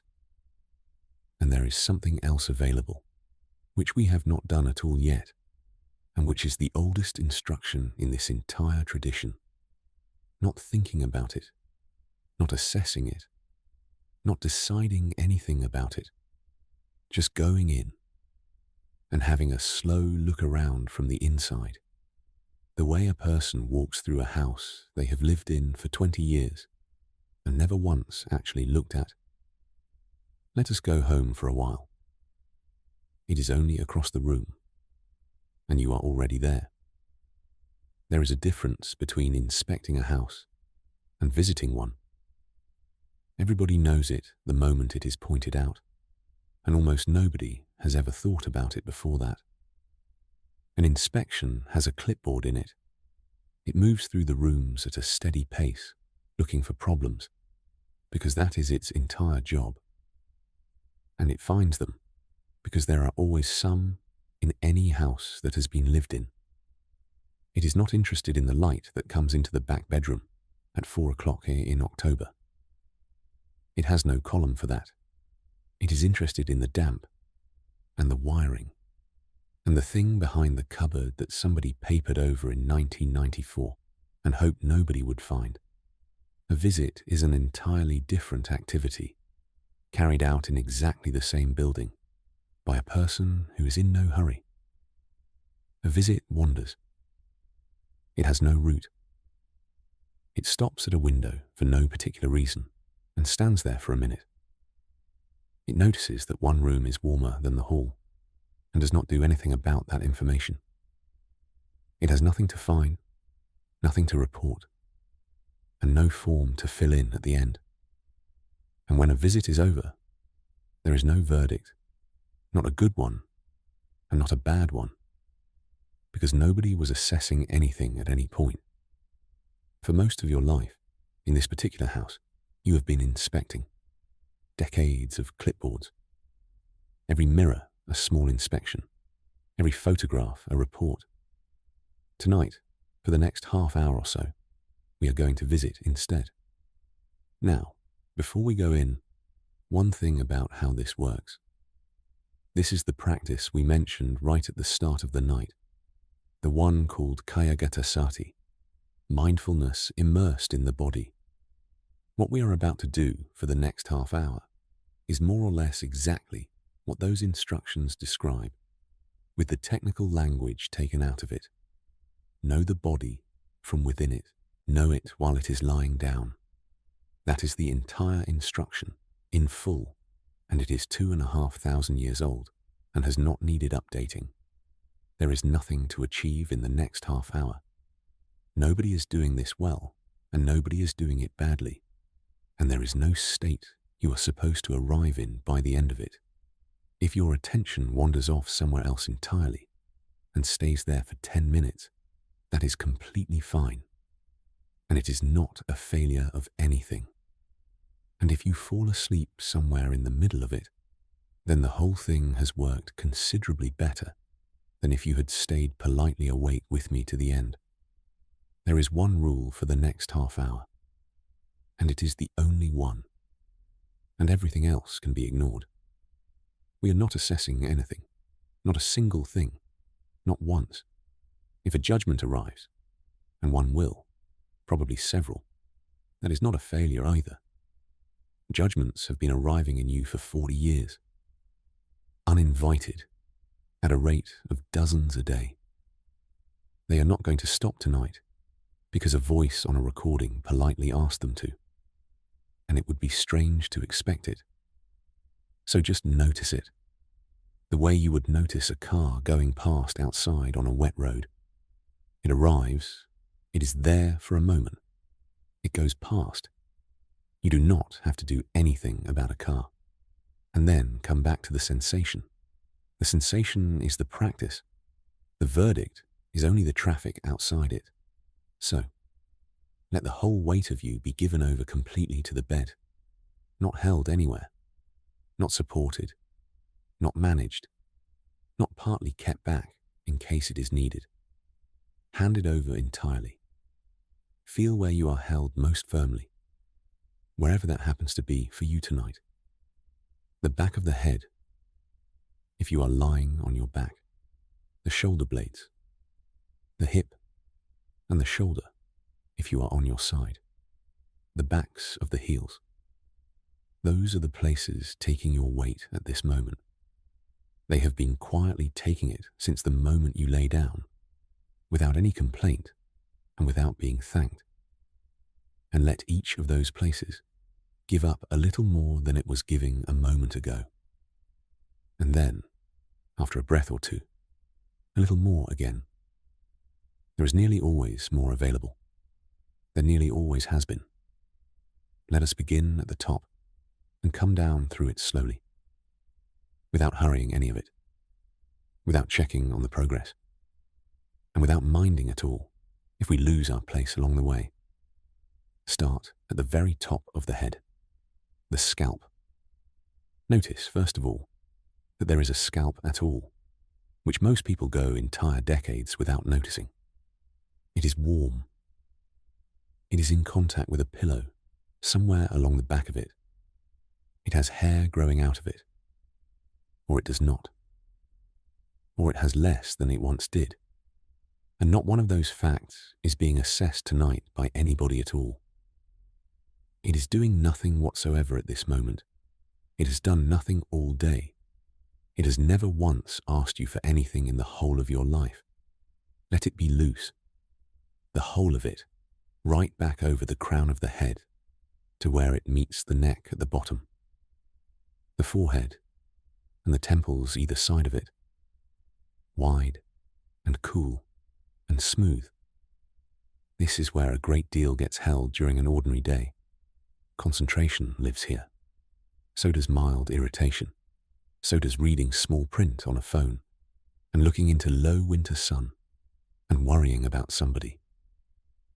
None of it needs holding now. There is nothing to concentrate on. The space between the eyebrows, going soft and wide and unhurried. That small vertical line that appears there in nearly everybody during a day. Let it go for tonight. The eyelids, heavy, warm, resting down under their own weight rather than being held closed by anybody. There is a real difference between those two things, and the body knows it perfectly well, even if nobody has ever explained it.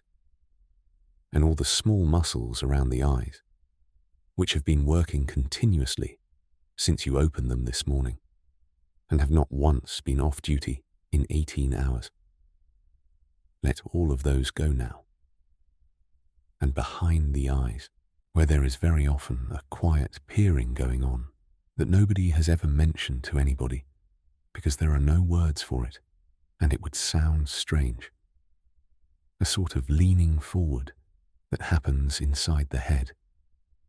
All day, in almost everybody. It has been going since about 7 o'clock this morning.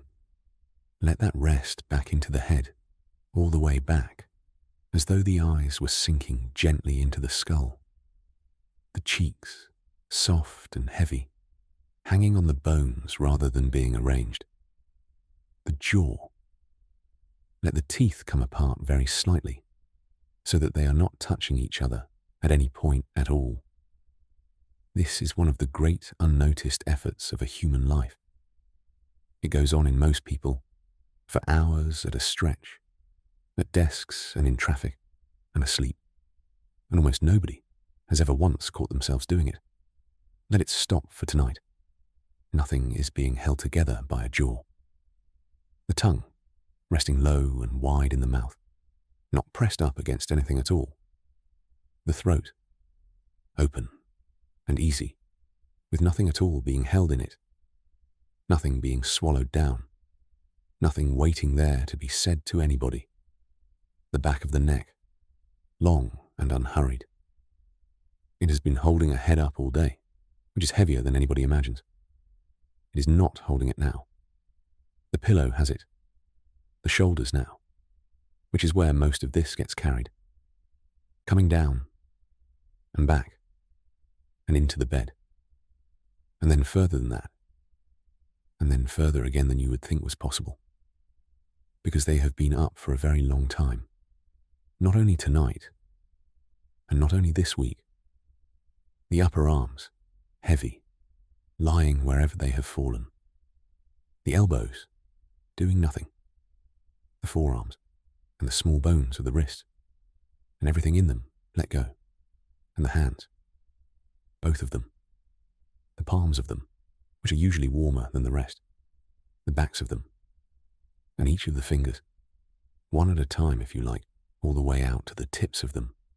Notice that they are warm. That is a fact about them at this moment, and it is worth 2 seconds of attention. Notice the blanket underneath them, and the particular texture of it, and where the fabric touches, and where it does not. Holding nothing at all, no clipboard, nothing being gripped, and nothing being carried. The chest now, and this is where the visit slows down. Something is rising and falling in there. It has been doing that all night, and all day, and every single day before that, without a break, since before you had a name. Do not help it. Do not deepen it or slow it, or make it more like a breath somebody would approve of. Just let it be watched for a few seconds from the inside. That is all this practice has ever asked of anybody. The ribs, moving a little at the sides with each breath, and at the back, where nobody ever notices them, and where the movement is smallest. The belly, soft, That is the one that matters most in this whole descent. And it is the one everybody forgets. And it is very often the one people have spent the longest holding in. Let it be soft. Let the breath come down into it, and let it lift and settle entirely by itself, without any assistance. Nobody is looking. Not tonight, not in this room, and not from inside your own head either. The lower back, spreading and widening out into the mattress underneath it. This one carries a very great deal for most people, all day, and complains about remarkably little of it.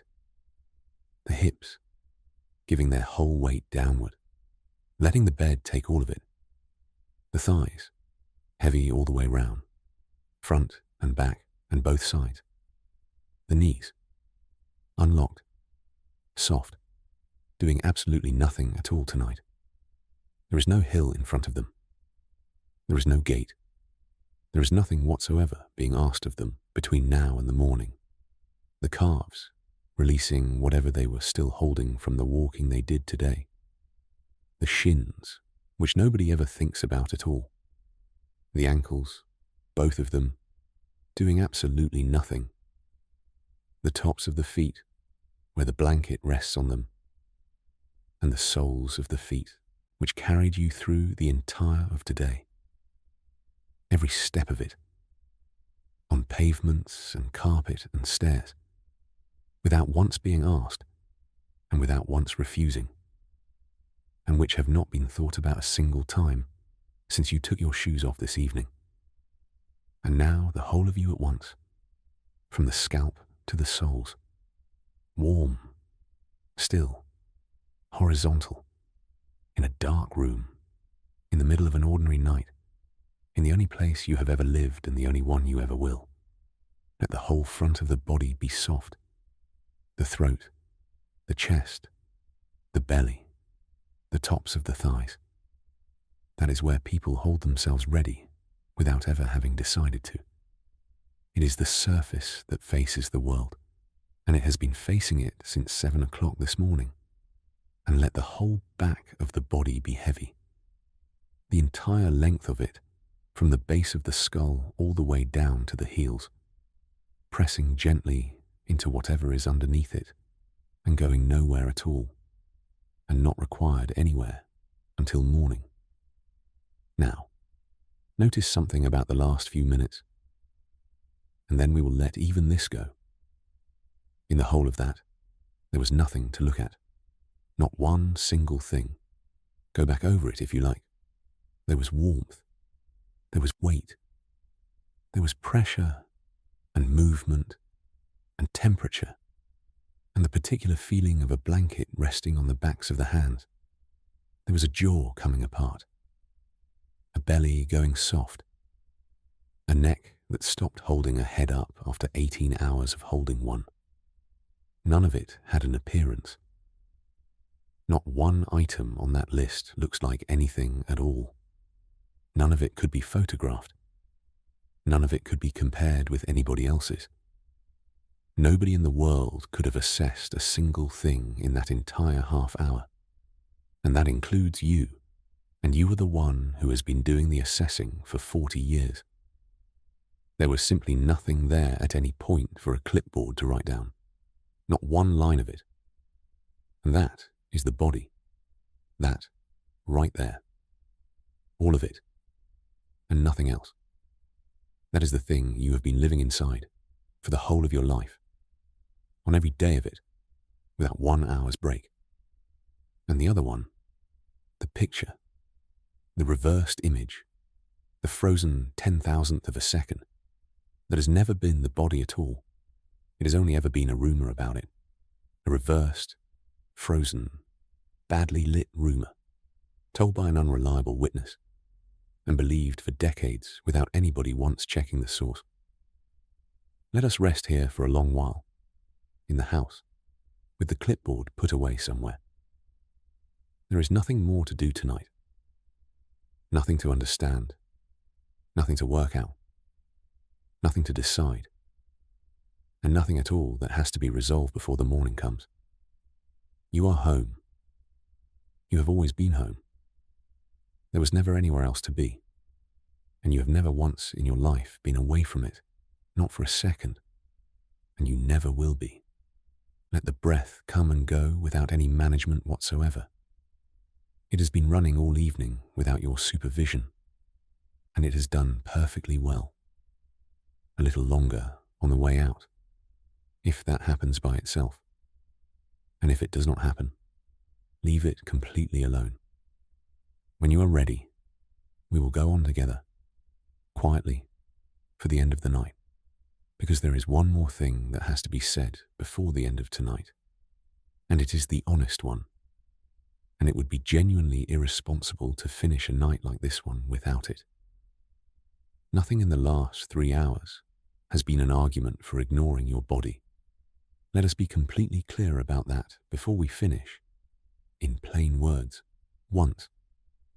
I want to spend a little time on the other side of all this before we finish, because a recording like this one can be misheard, and it can be misheard in a particular direction by exactly the sort of person who would be listening to it at 1 a.m, and the misunderstanding could genuinely cost somebody something real. So this chapter is the one that closes that off, and then we will go back to the quiet and finish properly.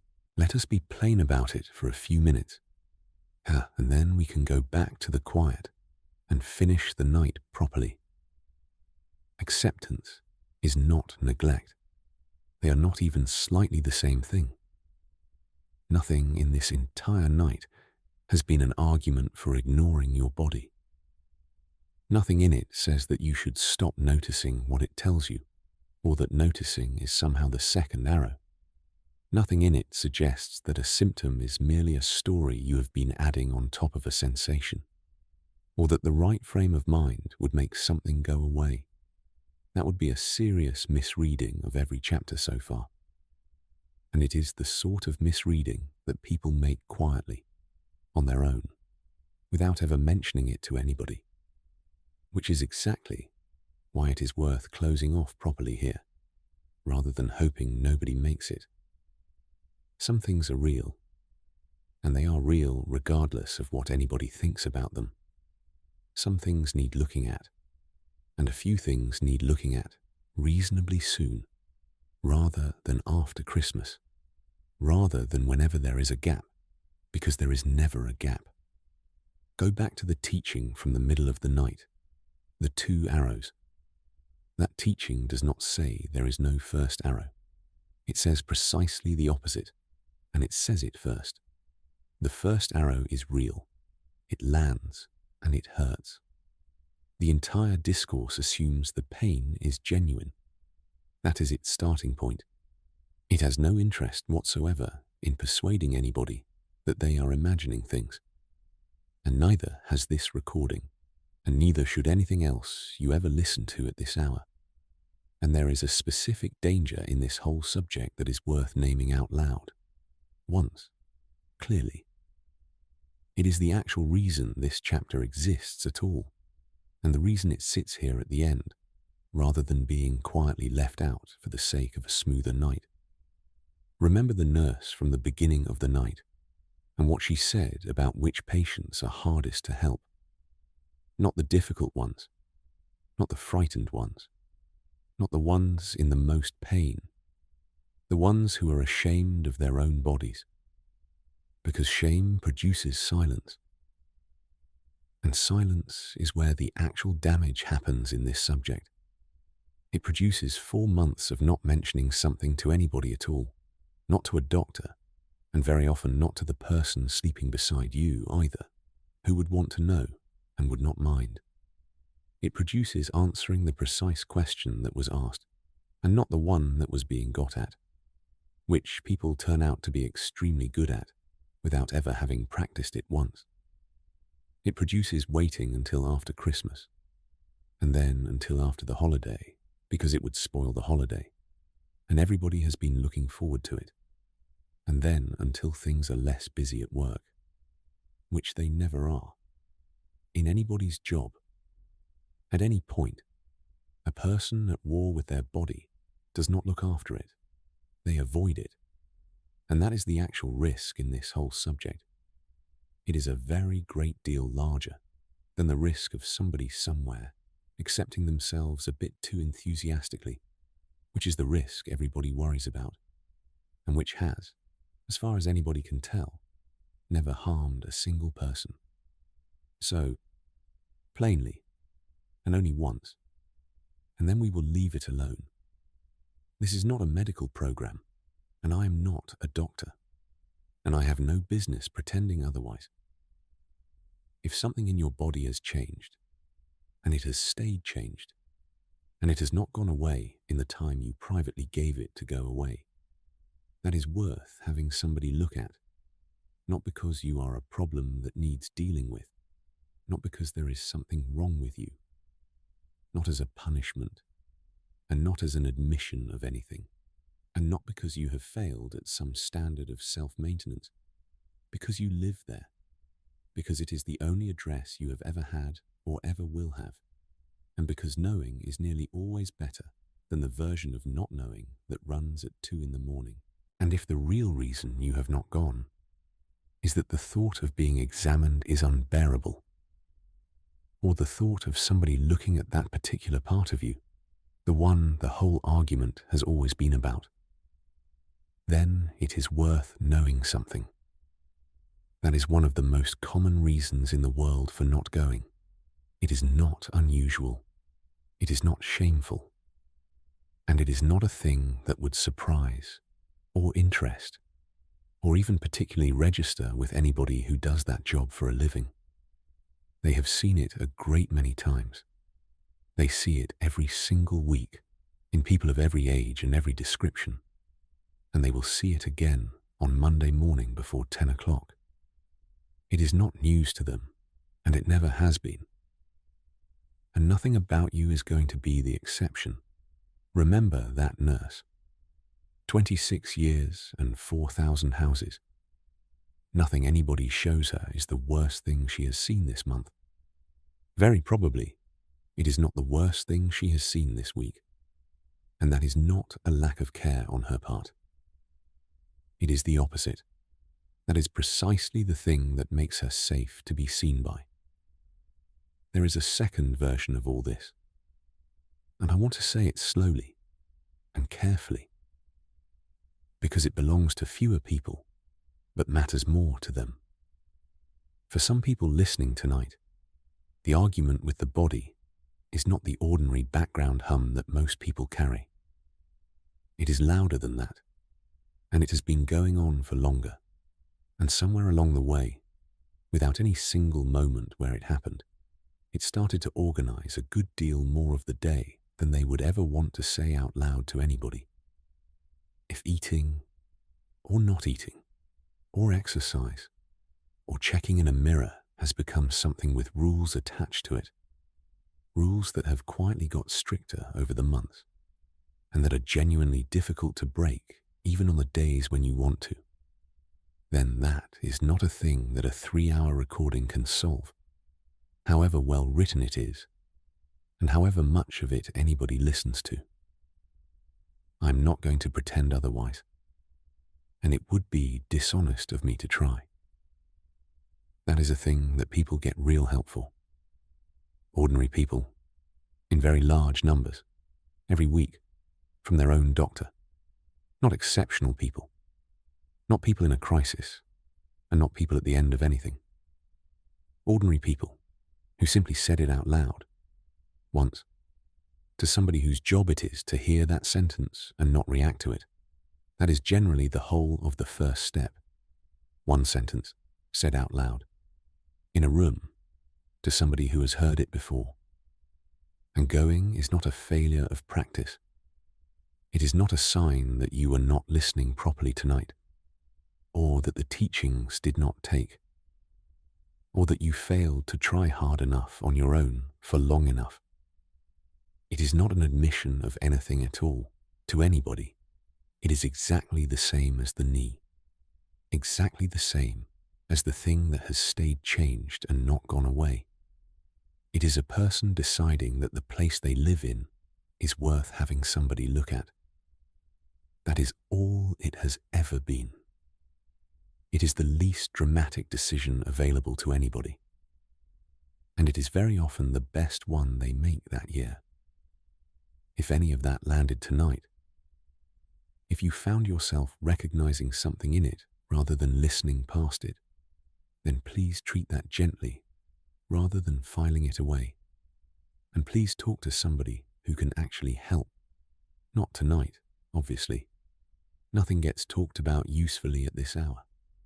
In daylight, in a week or two when things are the size they actually are, rather than the size they are at 3 in the morning.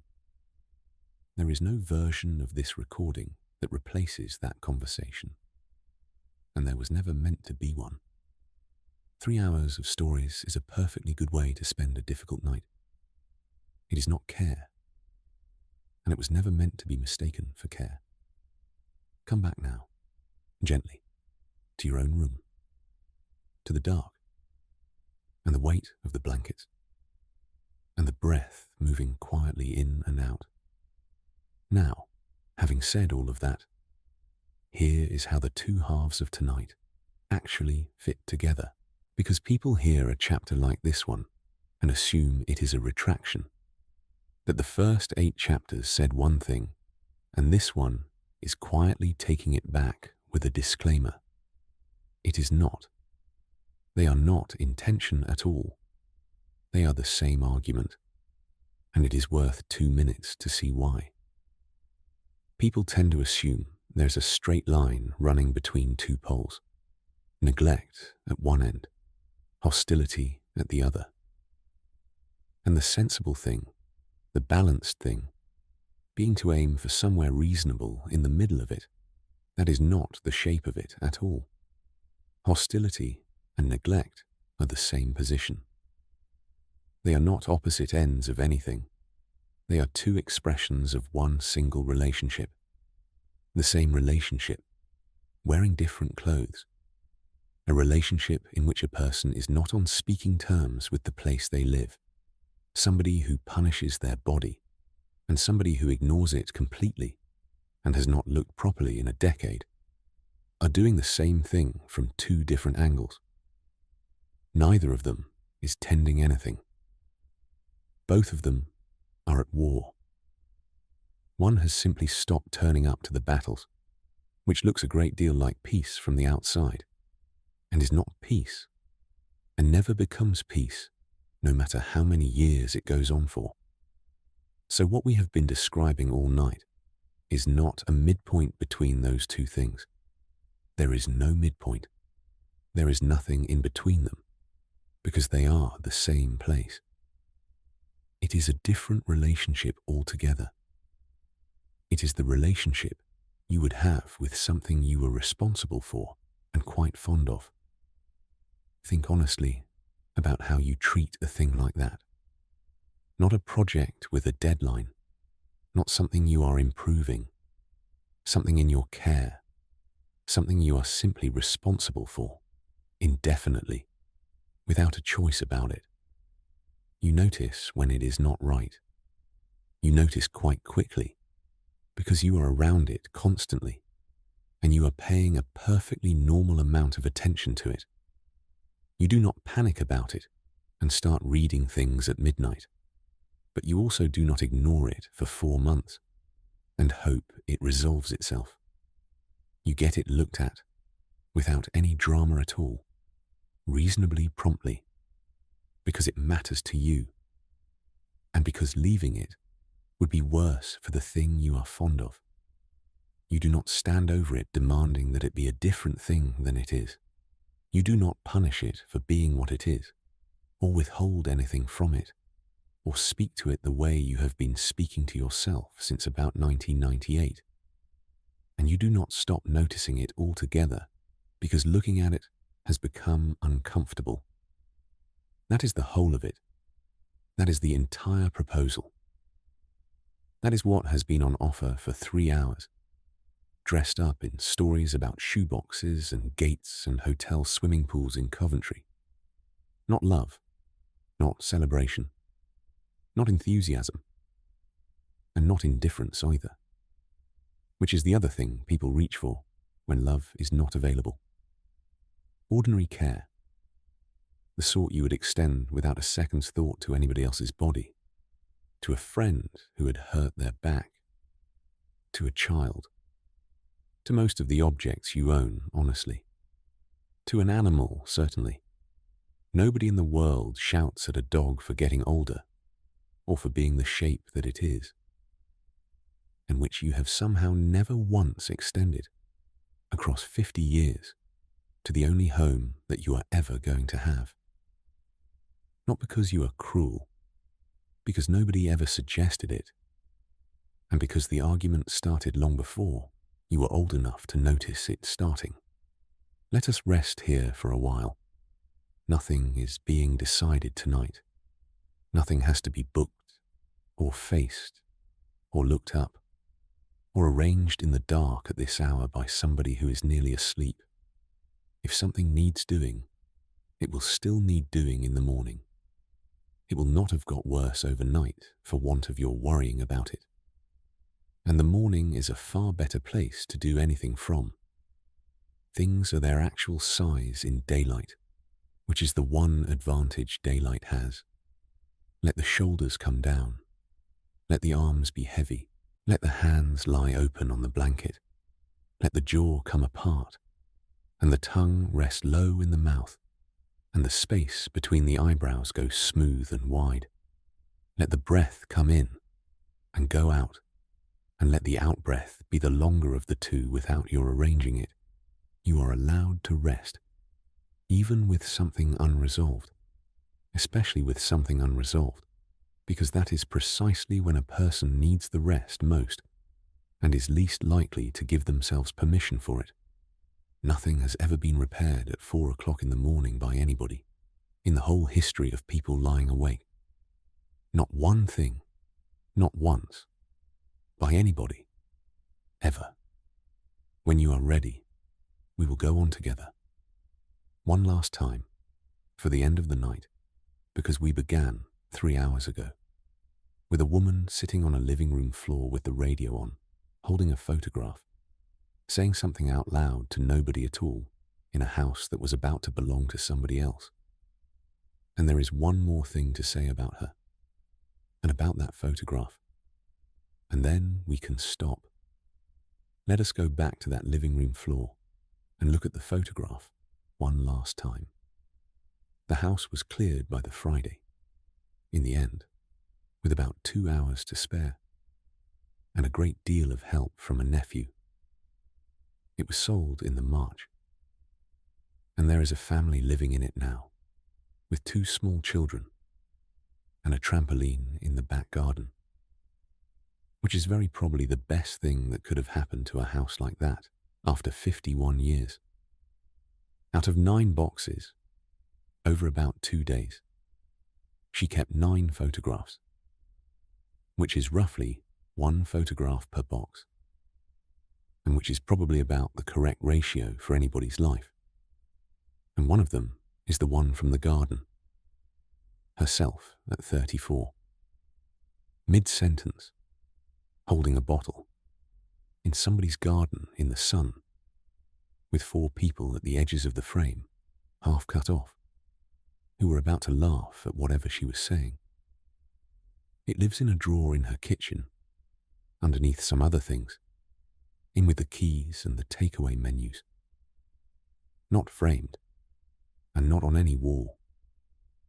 She is quite clear that she is never going to frame it, and she would find the suggestion faintly embarrassing if anybody were to make it. But there is one more thing about that photograph, and it is the reason we came back here at the end of the night. She said that about a year after the house was cleared and sold, she was going through that drawer looking for something else entirely, a spare key or a receipt, one of those things a kitchen drawer is actually for. And she came across the photograph again, underneath everything, and she stood there and looked at it for about 8 seconds. And afterwards she noticed that something had changed, not about the photograph. Nothing about a photograph ever changes. That is more or less the point of them. about what happened in her when she looked at it. The first time, on the floor of that house with the radio on and a bin bag she was not really using, it had winded her. There had been the two sentences, arriving one after the other with a great deal of force, in that order. I would take that body back tomorrow, and I hated it. And a year later, standing in her own kitchen with a drawer open and the kettle going, there was nothing much at all.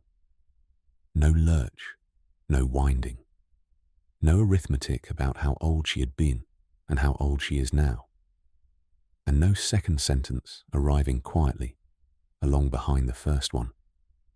It was simply a photograph of a summer afternoon, somebody's garden, and she still does not know whose. A cloth lifting at one corner of a long table, glasses and the remains of something, and two people at the edge of the frame, half cut off, laughing at something she had said and can no longer remember saying. She said the thing she noticed afterward, and it took her a good few seconds to identify what it even was that she had not checked. She had looked at a photograph of herself for about 8 seconds, and had not once, in all 8 of them, looked at the thing she used to look at, the thing she could have pointed to on the print in 1999 and could probably still point to now, the thing that was the entire reason that picture came down off the side in the hall. Oh, she had simply looked at the photograph, the whole of it, the way anybody else would. Not because she had forgiven herself for it, not because she had made peace with it, or done any work on it, or arrived anywhere. She had not resolved anything.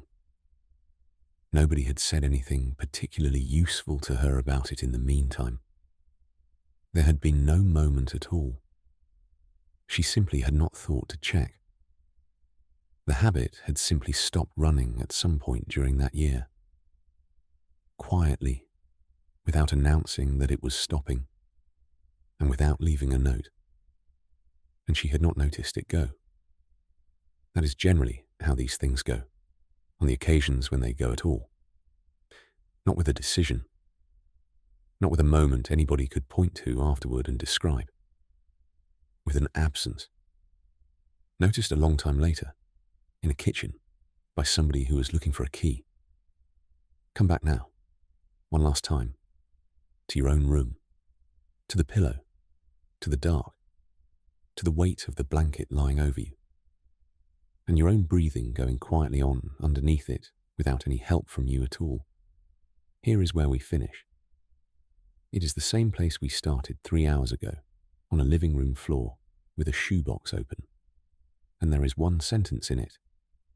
You are not at war with your body. You never were. You have been at war with a picture of it. That is the whole of tonight in one sentence. And every chapter has been the same thing approached from a slightly different direction. The line that moves, so that the same woman in the same photograph is unacceptable in 1999 and quietly longed for 27 years later, while the print itself does not change by a single grain. The face that nobody has ever seen, reversed in every mirror, frozen in every photograph, braced in both of them because you knew they were coming, and examined all your life, only by the one person in the world who was actively hunting through it for faults. A nurse warming her hands under a tap for 30 seconds before every single person, 26 years running, because tenderness is not a mood or a decoration, but the condition under which anything useful can be done at all. A knee that will not manage a long descent, and a father at 68 in a coat, and 2019, and the two men who are still walking it, one of them older. Only one of those 4 things is actually in the joint. A man in a small, warm room 2 floors down, keeping the air and the water and the power moving under 400 sleeping people all night, whom nobody in 19 years has ever come down the stairs to thank. 11 summers of plastic chairs and a coat and a bag on the lap, given over to a second and a half of glancing that not one person in that building would remember by tea time.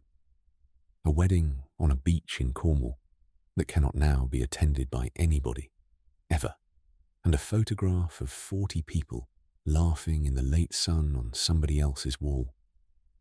A visit rather than an inspection, with the clipboard put away somewhere, and a whole half hour of close attention in which there was nothing at all to look at, because there never is, and because sensation simply has no appearance.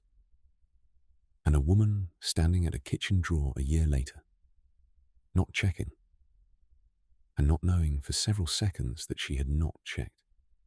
Not one chapter of it, at any point, asked you to love how you look. That was never on the table. It was not on offer at the beginning of the night, and it is not being quietly slipped in at the end either. And anybody who tells you that this is the required destination, that you have to arrive at enthusiasm about your own appearance or you have failed, has misunderstood the whole thing, however kindly they mean it. All that was ever proposed was a ceasefire. And ceasefires do not require anybody to be fond of anybody. They have never required that. They require both sides to stop, and then to keep stopping, on the ordinary days, without any ceremony. And then, eventually, to notice one morning in a kitchen that the stopping has become normal, and that nobody can quite remember when the shooting ended. So let us finish in the one place where anything can actually be done tonight. Not with a mirror, which is not available in the dark, not with a photograph, and not with a plan for the spring, which is not a thing anybody should be making at this hour, with a body, in a bed, in the dark, at the end of an ordinary day. Let the breath come in, and let it go out, and let the out-breath be the longer of the two without your arranging any of it at all. Let the shoulders come down one last time, all the way down, and then further than that. They have been up for a long time. Not only tonight, and not only this year. Let the arms be heavy. From the shoulder, all the way down through the elbow, to the wrist, and let the hands lie open on the blanket, palms soft and warm, fingers long and slightly apart, in the way they fall, when there is nobody at all arranging them. Let the jaw come apart, so the teeth are not touching anywhere. Let the tongue rest low and wide in the mouth. Let the eyelids be heavy, and let the space between the eyebrows go smooth and wide and unhurried. Feel the warmth held under the blanket, and the cooler air on your face where it is not covered. And let both of those be true at the same time, without doing anything at all about either of them. And let the whole weight of you be handed over to the bed, which has been holding every ounce of it since the moment you lay down, without being asked, without complaining, and without one single moment of assistance from you at any point this evening. We have kept a good deal of company tonight. There was a woman of 61 sitting cross-legged on a living room floor with the radio on low, and 9 shoeboxes, and a photograph of a summer afternoon that she had once stood in a hall and asked her own mother to take down. There was a face that nobody has ever seen, moving from the side, at a table, in ordinary lamplight. There was a nurse with her hands under a hot tap for 30 seconds before every single person, for 26 years. There was a man of 54 standing at a metal gate with blue baler twine holding it shut, next to a case he had spent 3 years assembling and could not stop reading. There was a plant engineer in a small warm room, 2 floors below anybody being treated, keeping 400 people warm on the night shift. There was a woman crossing 8 meters of wet tile in a hotel in Coventry, with no memory at all of the middle of it, towards a daughter saying, "Watch this." There was a brother who said next year in a kitchen in 2017, and a photograph of 40 people on somebody's wall 7 years later. And there was a house visited rather than inspected, from the scalp to the soles, with the clipboard put away somewhere. And there was a drawer in a kitchen, a year later, and 8 seconds. And a woman who did not check, and did not notice that she had not checked until afterward. You do not need to remember any of them, not a single one. Nobody is going to ask you about any of it in the morning. None of it works better for having been remembered. And a story you slept through has done its job considerably better than one you stayed politely awake to the end of. If one thing stayed, you have been at war with a picture, or the 2 arrows, or a nurse running her hands under a hot tap, or simply the plain fact that in half an hour of close attention there was nothing anywhere to look at, then let that be enough. One is plenty. One is a great deal more than most nights leave behind, and rather more than most people take from a whole book. And if nothing at all stayed, that is enough as well. It is not a failure of attention, and it is not a waste of a night. There was never anything here to learn in the first place. There was no state you were supposed to arrive in by the end of it. There is no test in the morning. Nobody is marking anything, and nobody ever was. It was a long, slow night with a voice in it, describing something that your hands and your shoulders and the soles of your feet have all known perfectly well the entire time, and have never needed explaining to them. So let the whole of it go now, all at once. The stories, the teachings, the photographs, the hills and the swimming pools, the entire 3 hours of it, and this voice as well. And whatever you happen to think about how you look, bring it with you into sleep, or do not bring it. It genuinely does not matter tonight. Nothing in the last 3 hours has ever depended on you managing it, and nobody is checking, and there will be no report. Just stop inspecting until morning. That is the whole of what has been asked tonight. Not accept, not love, not decide anything about anybody. Simply put the clipboard down for a few hours. Here, in the dark, where it is no use to anybody in any case, and where there is nothing to write on it. May the argument go quiet for a few hours tonight. May you be spared the long work of assessing something that has never once, in 50 years, assessed you back. May the body that has carried you loyally through every single day of your life, without one day off, and without ever once being thanked for it, carry you gently through this night as well. And may you rest now, unobserved, unassessed, unbothered, and entirely as you are, in a night that is asking absolutely nothing at all of you, and never was. Thank you for spending these quiet hours here, whatever it was that brought you to them. And however long the argument has been running, there is nothing left to do tonight. Nothing left to settle, or work out, or decide about anybody at all. And no need whatsoever to remember a single word of any of it in the morning. You are home. You have always been home. You have never once been anywhere else. Not for a second. In the whole of your life. Let the breath come, and let it go, and let it come again on its own without anybody arranging it. And let the night take you the rest of the way from here. Sleep well now, and good night.